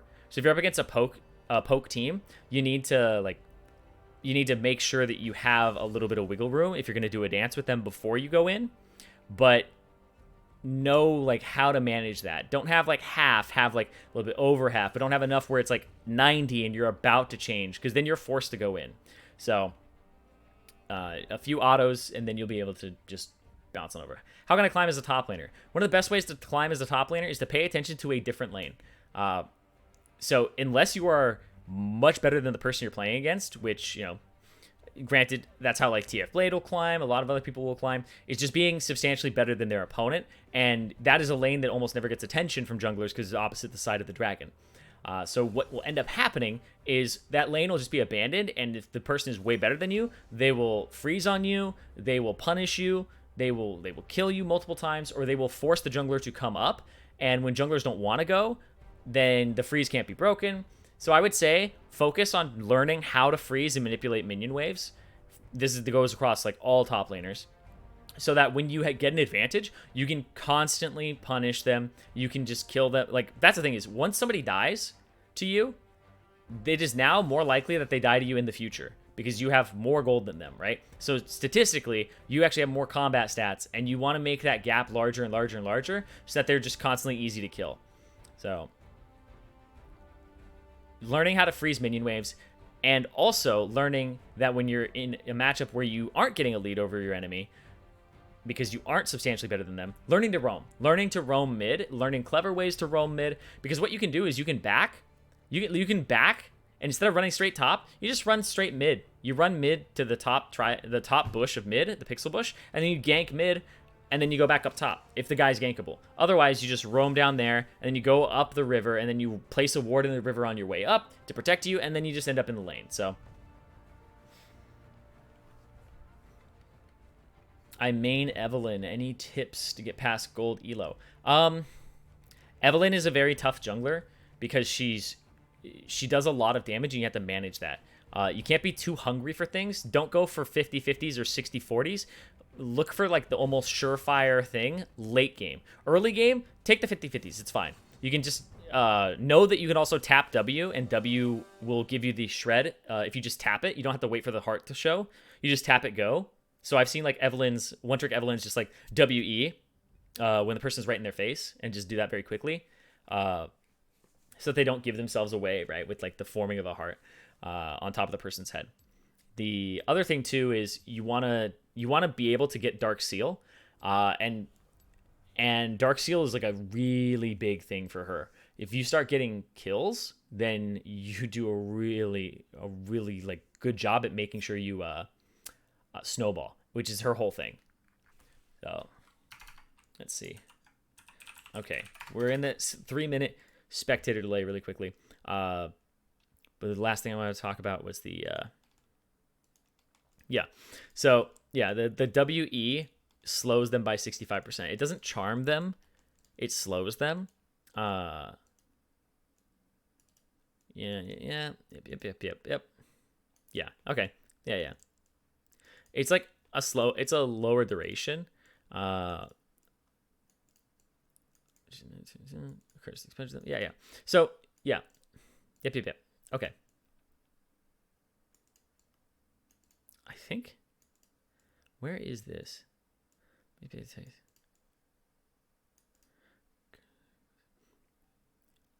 Okay. Yeah. The only thing that matters so I was making sure this was true before I didn't want to like give you guys, false news, but Evelynn W, the charm part of it is only when the heart is done. But if somebody's in my face and I face check them, if I W and then break it immediately, it slows them by 65% and it shreds their resistances. So you don't have to wait for the heart before you get the shred of the magic resistance. So if you're like a fed Evelynn late game and somebody like face checks you or something, you just WQE, boom, boom, boom, right?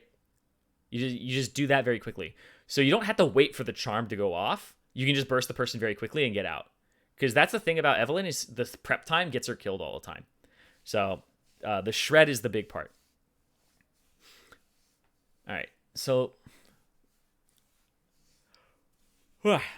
let's focus on this game really quickly. I'm going to turn away from questions for just a bit, and we're going to focus on this right here. So they have the Darius in the top lane up against the Camille. That's one that Darius can do a really good job in. Camille can actually outplay if she gets in close and uses her Q to kind of dodge his Qs. But Camille is usually at a disadvantage there. Darius just pretty much stomps if he's going to bring Ghost into the lane, which most of them do. We'll see the mid lane here. Ahri, Fox of Deception. We'll see if he's like an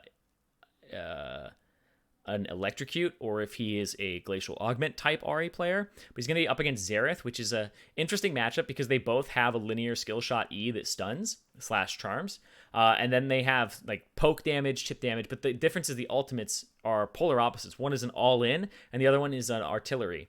So Xerath is going to have a much larger effective range to poke Ahri and kind of push her out of lane and deal with her in the mid late game and try to stop her from coming in. The way that you counter this and play against Xerath is you have to, as Ahri, focus on dodging his E. Even if you have to use an R to dodge it, focus on dodging it. 100%. You have to focus on dodging it and make sure that you don't get hit by that thing. I know it sounds ridiculous, but like that's how you die as Ahri, because you're actually going to get one comboed. If he hits you with an E, he's going to Q, W, and R if he's a good Xerath player, all on top of each other, and then he's just going to like nuke you.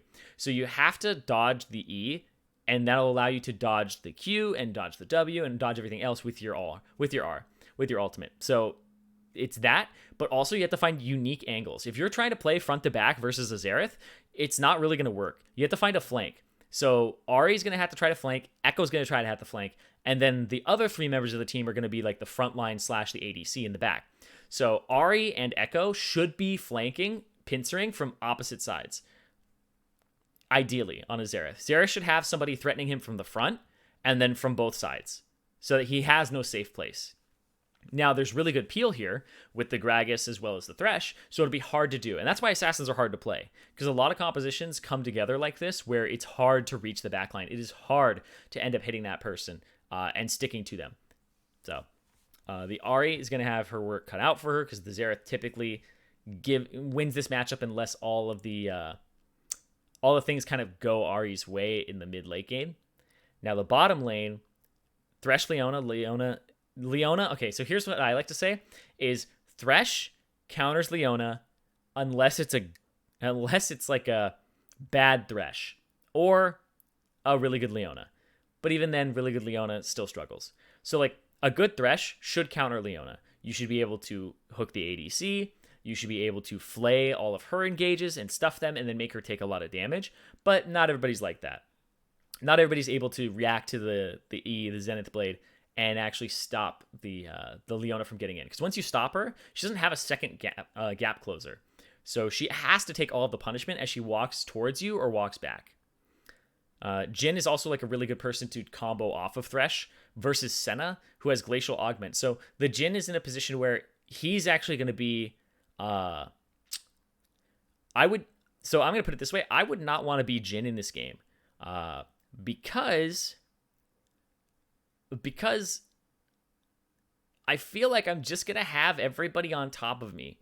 Like, this is an artillery team with the Xerath and the Jhin both wanting to be backline, but it's like, it's going to be that situation where it's like, you don't have to outrun the bear, you just have to outrun the slowest person, right? You don't have to be the person in front, you don't have to be the person that's making it away first. You just have to not be last, you know? And that's what they're going to try to do, is go after the back line, and they're going to make it so that they, yeah, don't worry, I'm swapping over. They had to go at the back line and see if they can actually engage and kill this Jhin. But the Jhin is going to have to be peeled by 2 very good peelers, don't get me wrong, but it's going to be a Leona who will just try to put an ultimate right on top of the Jhin. It's going to be an Echo trying to flank who didn't buy items. It's going to be an Ahri who also is going to be trying to get in there and, you know, get some damage dealt. So you're going to have a lot of people flying at this Jhin, and I wouldn't want to play ADC in this game. This is why I don't play ADC. Do you ever coach high elo games? Yeah, I mean, all the time. So let's see. If you're saying like one on stream, then like maybe we'll see. At that point, like we would just watch somebody solo queue, right? Or take some of you guys. Tips on Predator, Morgana, Jungle, or Dark Harvest. I'm not gonna be answering any more questions in the chat. I think I did that a lot here. I'm gonna be talking more about this game, and you guys can give your opinions on the game and point out some things that you think. We see that Echo already did the ward to protect the blue, and then he swapped to having a sweeper. A lot of junglers do this. I do this. I've been doing it for a while. It got nerfed, but it's still good. It's still good, because then you should have a sweeper for your first gank. What jungler should I main? So in my opinion, you should always be able, if you're a jungle player, you should always know how to play Gragas, Elise, and Jarvan. Always know how to play those 3. No matter what. Always know how to play Gragas, Jarvan, and Elise. Those are your bread and butter junglers. They're going to get you started in the jungle for like what aggressive junglers are going to want to do. And then you can swap to things like the Nidalee, the Graves, all that. Lee Sin. So I don't recommend people learn how to play Lee Sin all the time, because I think that he's different in terms of how he's not ranged CC. The other ones like are. They do have gap closed and CC combined. And he's more damage than he is CC. And he's a little bit harder in the mid late game. But look at that. There's the engage. The hook goes onto the Jhin. And there's the flash away from Amon. There is the root right back in his face. They're going to be going back in. There's the stun. Oh, there it is right there. The final hit. The first blood going over the W. Oh, he actually flashes over. The Q is not enough to heal Zach. And Goop, he's going to just trade blows. But really, nothing going back onto Web Spider there. And that's going to be a 1-for-1. But I really like how that was played there from Goop on the later half of the fight. The fact that he hooked the ADC is what you should be doing. So what you should be doing as the Thresh against the Leona is flaying the E and then hooking the ADC. And here comes Bebop up into the top lane. But where's the level 3? When is it? He's going to try to get... Oh, he got a flash away. He has Ghost as well, but he's not going to use it just yet. Fox is doing a good job there of dodging. You should... I mean, he's already used 2 potions, so... I mean, that's the part that we see. Okay. Okay. Okay. There's going to be the stun, and he's gonna die here, right? Yeah. Okay. Ghost takes too long to activate. They had him coming in. As soon as he saw the Gragas, you got to blow the Ghost there. It's like, he's just camping you at that point. And it's very, very early in the game. Echo's opted for a full clear. I actually think that's wrong of Sphere to opt for a full clear. He went for a really, like, oof. He went for a really difficult clear. He's got Smite? No? Okay. There's the flash from Gragas. Yeah, he went for a full clear. He went for 5 camps, whereas Gragas did a, what is it? A 3 camp clear into ganking.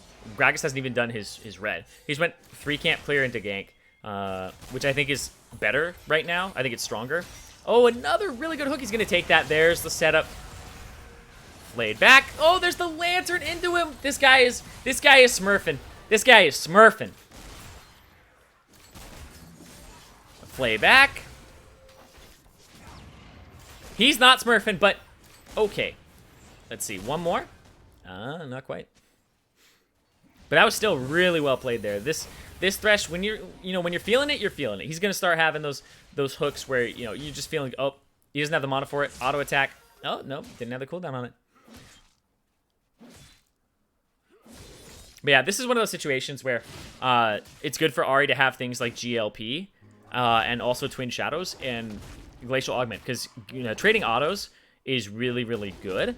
And you, as Ahri, and you can go ahead and slow him, which makes it much more likely that you're going to end up landing your E. And later in the game, Twin Shadows makes it so you don't have to face check. You can also get access to these low mobility champions, like if one of the Twin Shadows hits the Jhin or hits the Xerath, he's going to need a Lantern out. Oh, is he freezing top lane?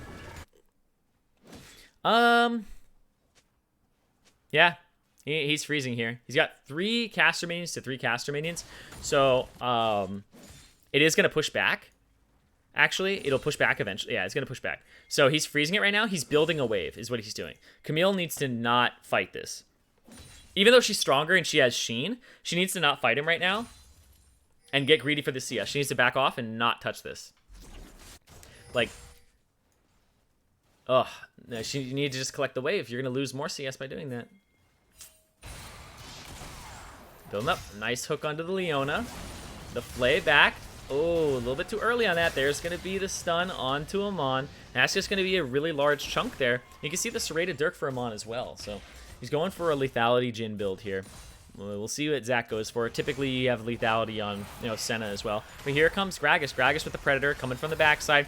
They know. Oh, that's a nice stun there after the root. Zach. Oh, going back in. He's going to have to...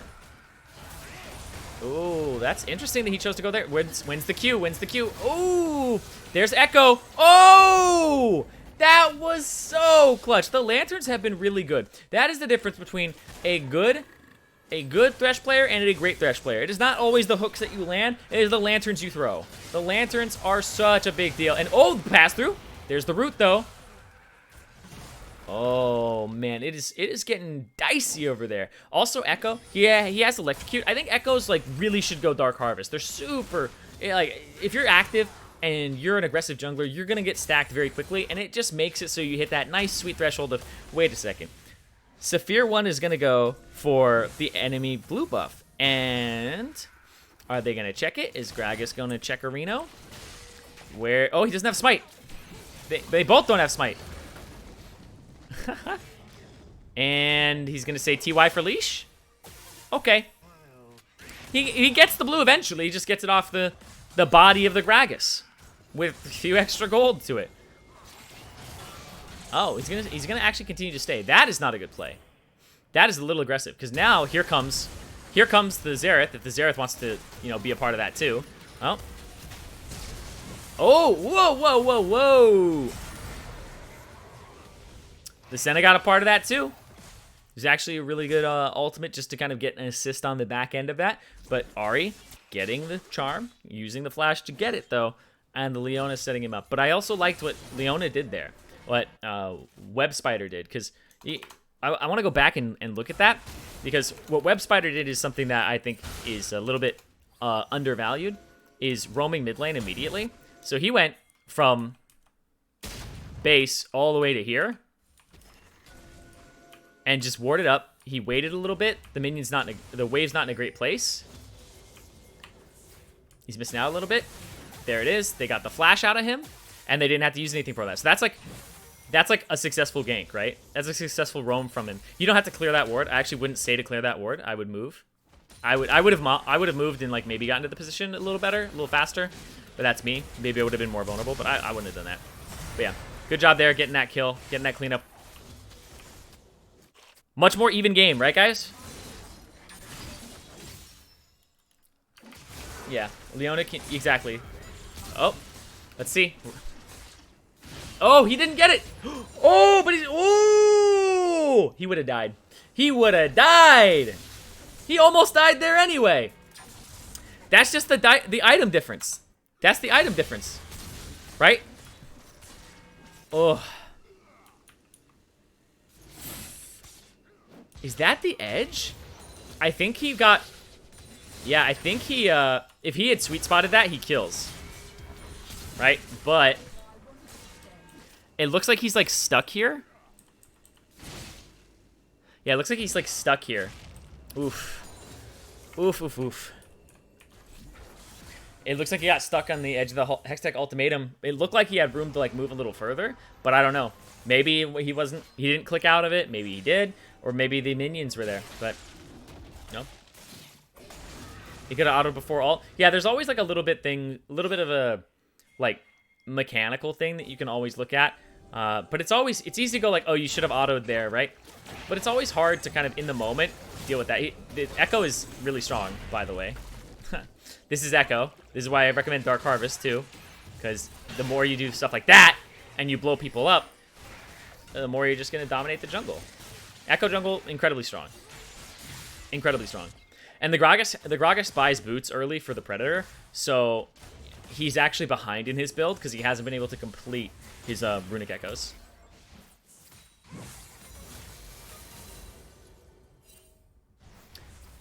And that's gonna actually... Ooh, okay. Okay. Echo is starting the dragon here. Oh, nice yoink, but at the same time. Okay. Okay. Okay. Yeah, Echo's starting it, but they saw him go in there, so... they're gonna collapse? Okay, he gets that. We got an E over the wall. Ooh. And now he's on this side of it. Gragas, no ultimate. He uses the flash. There's the Ahri. There's the stun back. And the bot lane didn't move. Now, what happened there? Hold on, before we see what happens with that. What happened here with priority? Because, okay, Senna looks like she's gonna back. They shove the wave out. Bot lane decided it was more important. Okay, that's a little bit bad on them. They felt like it was more important to go here than to here. They could have been like about here maybe. When this happened, that's in like hook range. So. Alright, let's see. Where's it going? Oh, does he get it? Ooh, nope. I meant to hit the rewind button there. I meant to hit the slowdown button for suspense, but you know what? Scuffed streamer. He basically rooted his Xerath there, but good thing they lit. Oh, yeah, the Senna W. Alright, let's see. Okay.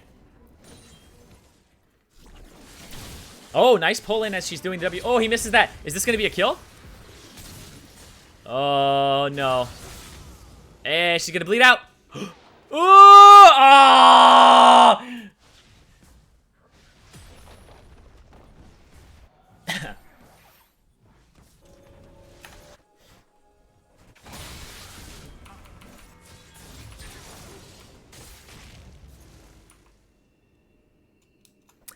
What happened?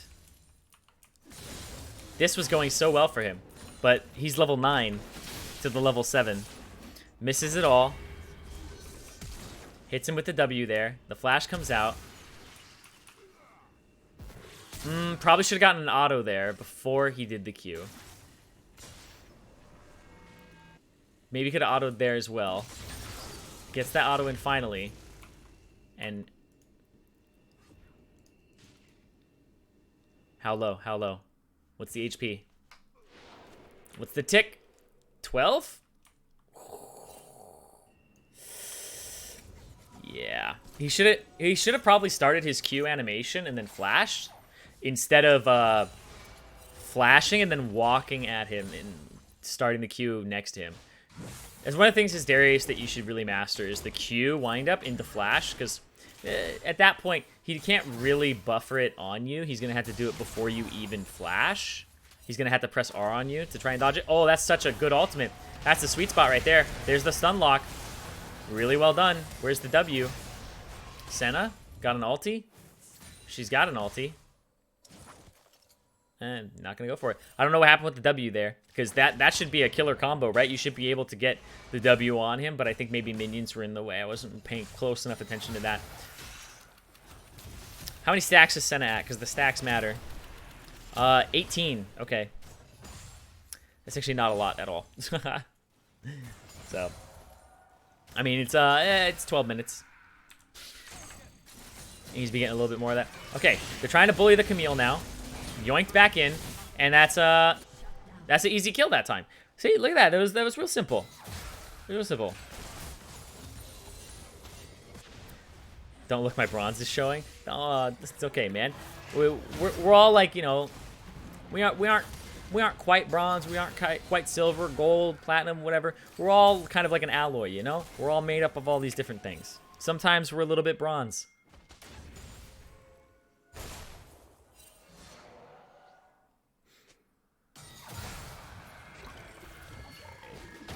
Okay. Oh. Ooh. Ooh. Ooh. What?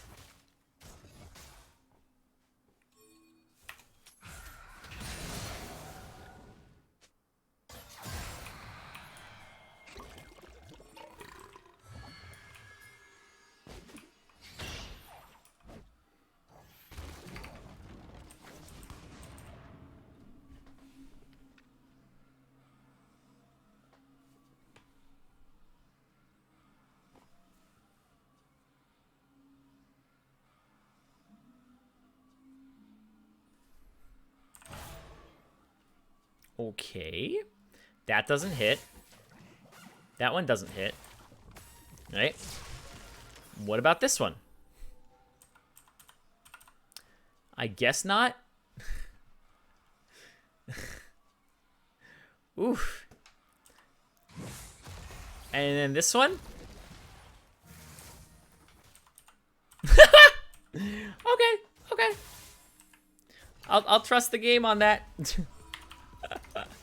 Whatever, man. Whatever.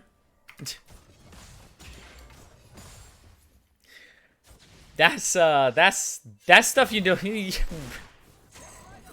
don't know how that just happened. I mean, I'm so used to like nutty hitboxes. Oh, there's the nutty hitbox. There's the stun combo. They're just bullying this Gragas. This Gragas is 6 to the level 8. Oh, speaking of getting bullied though, Web Spider's gonna be up against 3 people here, or 2 people now. Oh, he goes down, but Goop, he's gonna get smacked by the Echo. Echo can go ahead and go for the dive because he has ultimate. He's just gonna go back, gets that kill. Here comes the Zirene. Oh, actually throws the E out. Now he's completely vulnerable. Damage coming through. He's actually gonna get that soul, yoink it, and just leave. And that's gonna be a huge pickup there, especially for the Echo. Now, Echo is snowballing. Saphir 1 is doing great. Like you guys are saying, jungle difference, but at the same time, this is one where it's just like, it's Echo, bro. Echo, snowball. He's got a dark seal. He's ready to pop off. Thoughts on J4 last game? Pretty good EQ flash. Only thing is, like, I would have flash EQ'd there to try and get more flashes because there were like 3 people on top of each other before. Oh, ooh, okay. Hits him with the Q. Where's Leona going? Leona coming mid. Okay. Leona's trying to do work here. You know, Leona's trying to do some work. She's trying to go. Echo. All right, and Echo's just gonna be cleanup blue. Yeah, he's gonna go. Can I play too? All right. Oh, he ate the stun. Didn't quite get the return on that. So that's Xerath barrier and flash. That's a good successful gank. Gets it. Doesn't overdive. She's trying to do too much. I mean, sometimes that's called overplaying, is what I call it. It's where like somebody is performing poorly on your team, and you feel like you have to carry. So you do things that you normally wouldn't, right? You like dive to try. You make riskier plays than you normally would. But here comes Echo. Echo has ultimate again from the other side. He's going to try to get the stun here. Stun actually successful. Comes back. Easy clap. He's done. He's done. Oh, there it is. Ultimate to follow. There it is. Double stun. There's the root coming through. That's going to be a clean kill on the Jhin. Is this going to be a double? The Flay. Heal. And brah. Guess him with the double kill. And this Senna Leona bottom lane is nasty. That CC is nutty. Now, this is one of those moments where I sit there as Jhin and I go, man, I bought Swifties. Maybe I should have got Merc Treads against this team. You know? Like, I think Merc Treads is probably the answer here because Ahri, Echo, Leona, and even Senna all have some pretty hard, long-lasting CC. And a lot of them do magic damage. So I'd probably get the Merc Treads here. As the Jhin, because the Swifties not gonna do much for me. You know, I'm not using them to dodge these skill shots anyway. Apparently, blue team only has broken champions. Come on, I mean, hey man, I'm just saying. I wouldn't consider Ahri broken. I would say everybody else on that team is busted though. Everybody else on that team is like S tier. Yeah, everyone else on that team is pretty S tier in terms of champions. But the Ahri one tricks it, so. On the right side, though, it's like Gragas pretty good. Not S tier. Yeah, I wouldn't want to be the Jhin in this game. Remember when I said I wouldn't want to be the Jhin in this game? This is what I mean. I don't want to be the Jhin in this game. It's only gonna get worse. Oh, here comes. Oh, he's dead. Yep. He knows that he got the flash from earlier. This Echo's gonna snowball just super hard. He's just gonna he's just gonna bully. Yeah, he's invading, he's bullying a lot. Hold up 1 second. Did I mess this up?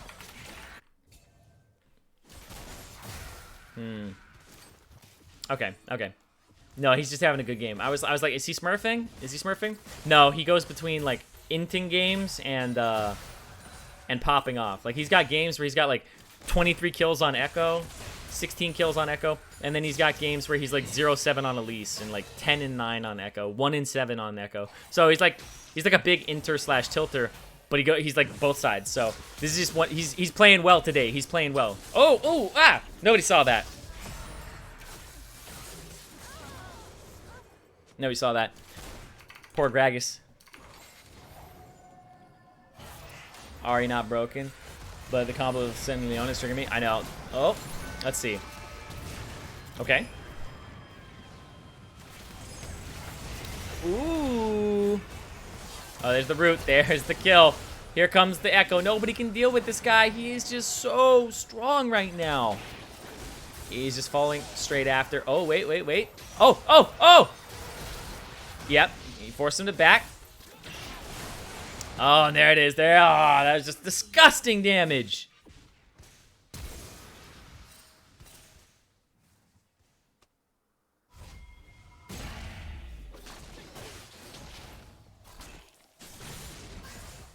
Okay. So, Echo, pretty strong, really balanced champion. He doesn't even have Dark Harvest, which is like He'd be getting more damage off in these fights if he did go Dark Harvest, especially with the playstyle he likes to play. He likes to play all in. So even if you all in and don't get the kill, at least you increased your damage by getting a Dark Harvest stack. So, are you sure that Darius isn't bronze? Positive. I checked before the game. For real, you should make a best of all these moves. The best of ProGuides. I mean, there's some good stuff in here. I love these, dude. I love in-houses. In-houses are like my, I would say guilty pleasure, but at the same time, I really like in-houses. How can you counter Echo Jungle? So the way to counter Echo Jungle is you have to really mess with him early and just avoid his W at all costs. Because he'll get to a point where his damage is super high and he can just one combo you. Okay, the counter kill. He can just one combo you, and that's the critical mass point where he's just getting Dark Harvest stack after Dark Harvest stack after Dark Harvest stack. If you didn't draft CC, I feel bad, but buying some magic resistance is always going to go a long way. Yeah, wait for his E and then go after him. Don't be afraid of letting him go after the first time. Oh! Yeah, I was like, after he Rs, like, don't be afraid to let him go. If that's... Ooh! Don't be afraid to let him go and not waste other resources to chase him down, because sometimes he's just out.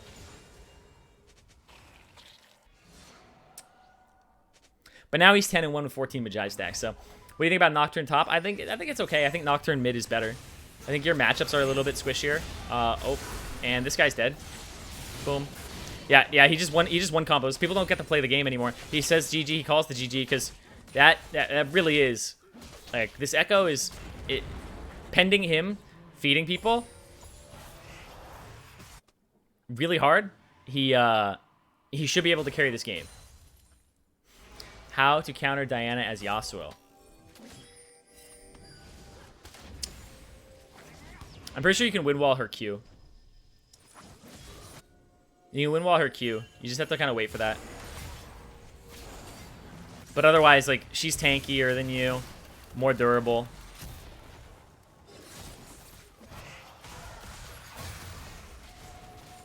You have to kind of stay at arm's reach and use the range of your Q. Ooh, nice. Like, you have to use the range of your Q as Yasuo, because it does have a range on it. It's not exactly melee. Oh, and wait, is this a kill back? Ooh, there's the stun. There's Echo coming in to clean up. There's the double kill for the Senna. And that's going to be killing everybody except for LP Hijacker. And he just respawned.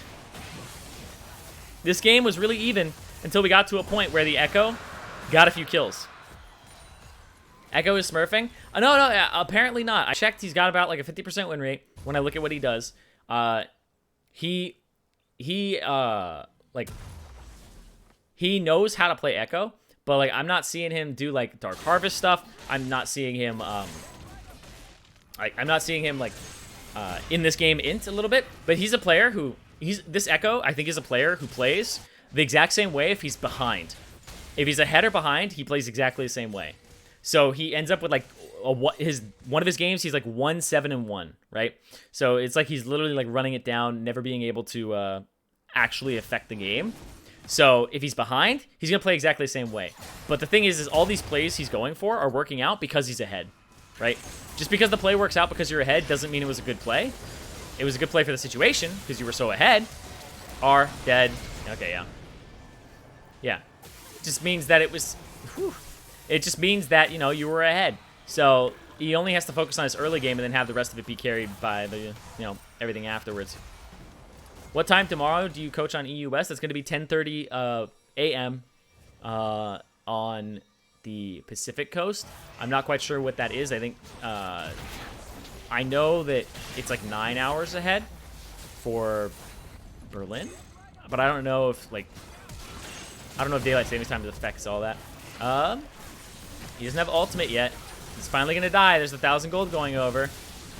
Not quite for him. Oh, he still dies. There's the hook. Back into the turret. Gonna have the Senna ultimate for the support. Web Spider's gonna flash, but he's still gonna eat another turret shot. There's the root. There's the Zirene. Oh. Oh, he put it right on top of him that time. He saw that he was just kind of going back and forth. Kind of had the happy feet. But Darius is pushing top lane this whole time. This Darius is getting a free ride, dude. This Darius is getting a free ride. He just gets pushed down top lane. There's not even playing against anybody.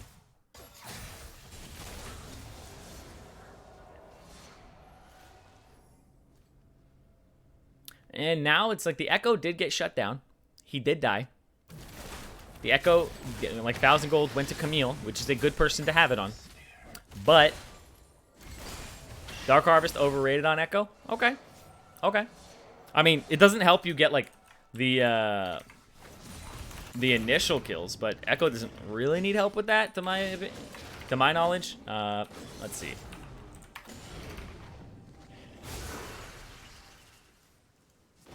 Yeah, the highest win rate build for Echo is Dark Harvest. Let me check. Oh. Let me check. Okay. Okay. Oh, he got hooked right after. He got hooked right after. That's going to be 2 back-to-back deaths for him. And he gives down the other shutdown of 800 gold. This Echo was literally a money bag. He gave away 1,800 gold in 2 deaths. Think about that. That's nuts. But yeah, the highest win rate Echo build is Dark Harvest. I'm looking at Masters Plus, Diamond Plus, and Platinum Plus, and they're all the same. And I know win rate is like is supposed to be completely indicative of how you should play a champion, but it is a good indicator of like what may be strong on him. So it seems like getting Dark Harvest on him is like considered. The consensus is that it's good. We'll be doing specific lanes at some point. Yeah, I'll be doing specific lanes at some point in terms of coaching later in the future. We'll pick somebody and we'll like follow them sometimes. Is there another session after this? No, there's not. This is the last one right here for the day. We're testing out this format. Oh, there's the kill. This is gonna goop. Oh, he's been playing so well. He's been getting the hooks, but it doesn't matter. There's the Ahri on the other side. The one trick coming through. Oh, there's the Zirene damage. The root, the kill. Web Spider picks up another one. There it is. Death from above. I don't know if he saw that one coming. The arc, the taste of the rainbow, doesn't land any of the other ones. Doesn't land any of the other ones. Xerath is trying his damnedest to wave clear to keep them back. It's all he can do right now. The Dragon Soul is next, so they're going to go take that. Let's see if they make any mistakes on the way there. It doesn't look like they're going to... Yeah, they're just gonna like clear on the way there. See if any face checks. Yeah, Baron is up. Baron's up. Dragon's about to be up. You kind of have to sack this if you are red team. You have to let them get it. Is Silas Jungle a good pick? I hear it's good, yeah. Or it seems good in high elo.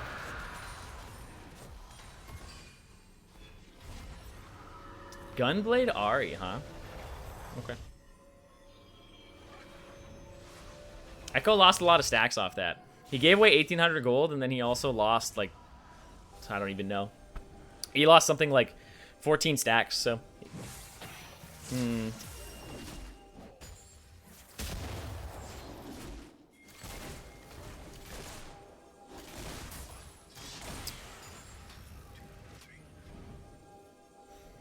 So now the job of red team is to not die for the next 5 minutes. Try to make something happen. Here comes Darius. Ooh, it's going to be so hard, though. Yeah. Oh, whoa! He threw that one all the way to the side. Is this going to be the Xerath dying? I think he might die here. Yeah, he's dead. That's going to be another kill going over. Bebop, though, he's just going to get yoinked. Dead. That's another hit there. And that might be GG. Amon, he is flashing. He's running for his life. The flash is almost up for Saphir here. And they're just going to chase him all the way into the base. They have the Dragon Soul. They have the regen. They have the turret. And they're going to have this game as well. Oh, that's going to connect. Whoa, actually just Attack on Titans himself straight into the fountain. That's a yoink right back. And another kill going over. There's one for the road right there. And that's honestly going to be a pretty quick game, 28 minutes. It was really even at the start, but there were some crucial points where there was a lot of kind of pickups there for the Echo. And I think when Echo is active early and he starts picking up kills like that, that's when the game starts snowballing out of control for him. And you saw what Echo did. Echo did a full clear, and he got punished for it by the Gragas. But then what Echo did is Echo tried to engage on the Gragas, had to back off of the scuttle crab. Then he was like, okay, my advantage is I'm going to be higher level than the Gragas because I have actually he's like, I've actually farmed up. So he's like, I'm going to fight you when I'm like a level up, when I'm level 4 to 3. So it's going to take a while for the Gragas to get 3 or get it from 3 to 4, and he's going to try to fight him during that time. So it's actually really good from the Echo to recognize that he was going to be stronger than the Gragas, not he was stronger than the Gragas when he power farmed like that at the start. So when he ended up fighting them in the later part of the early game, I think is really when he took off. So let's get back to this. Cool. All right. Well, thank you guys so much for playing. Zach, Fox of Deception, Saphir1, Web Spider, TomTom202, Amon, Vanille, LP, Hijacker, Bebop, and Goop. Thank you guys so much for playing. Thank you guys so much for like asking questions in the chat and being a part of this ProGuides family, because right now is a time where we're all going to be indoors. We're all going to be playing. We're all going to be like sometimes a little demotivated to play. We might we might end up like not wanting to climb the rank ladder, but sometimes you can grab a friend, make it a little more social, because we're distant socially right now, but at the same time doesn't mean you have to be completely a shut-in terms of interacting with people. So I hope you guys enjoyed today. We did an earlier stream that was at 10:30 a.m. We're doing these twice a day. We're doing it at 10:30 and at 4:30, and they're going to be viewer games. Sometimes there'll be classes. Tomorrow, I think we're going to focus on EU, and especially in the early part of the day, and see what the reception is like there, because I know a lot of people come over from Europe. They want to check out the stream, and they want to have some things focus on them a little bit. So I get that. I'm not gonna just make this an NA only thing by any means. So I hope you guys enjoyed today. It's our first time really trying out this whole live streaming thing and just answering questions, kind of playing with you guys to kind of kill the boredom a little bit. I would say kill the monotony, break up the day of just being inside all the time. So I hope you guys are staying safe. I hope you guys are having a good time as much as you possibly can out there. So once again, from the ProGuides family, I just want to say I hope you guys had a good time. If you guys want to subscribe, you can go ahead, click the button, get notified when we go live. And in the future, it's going to be every day, every weekday, I believe, 10:30 and 4:30. We're going to have other guests on. It won't just be me every single time. I'm not that type of workhorse, so it won't be me every single time. So you guys are in for some treats in the future as we get guests lined up and we get people who can, alternate streaming with me and also maybe join in sometimes. So I hope you guys had a really good one, and I hope that you guys come back in the future. So once again, check out ProGuides.com and have a good night.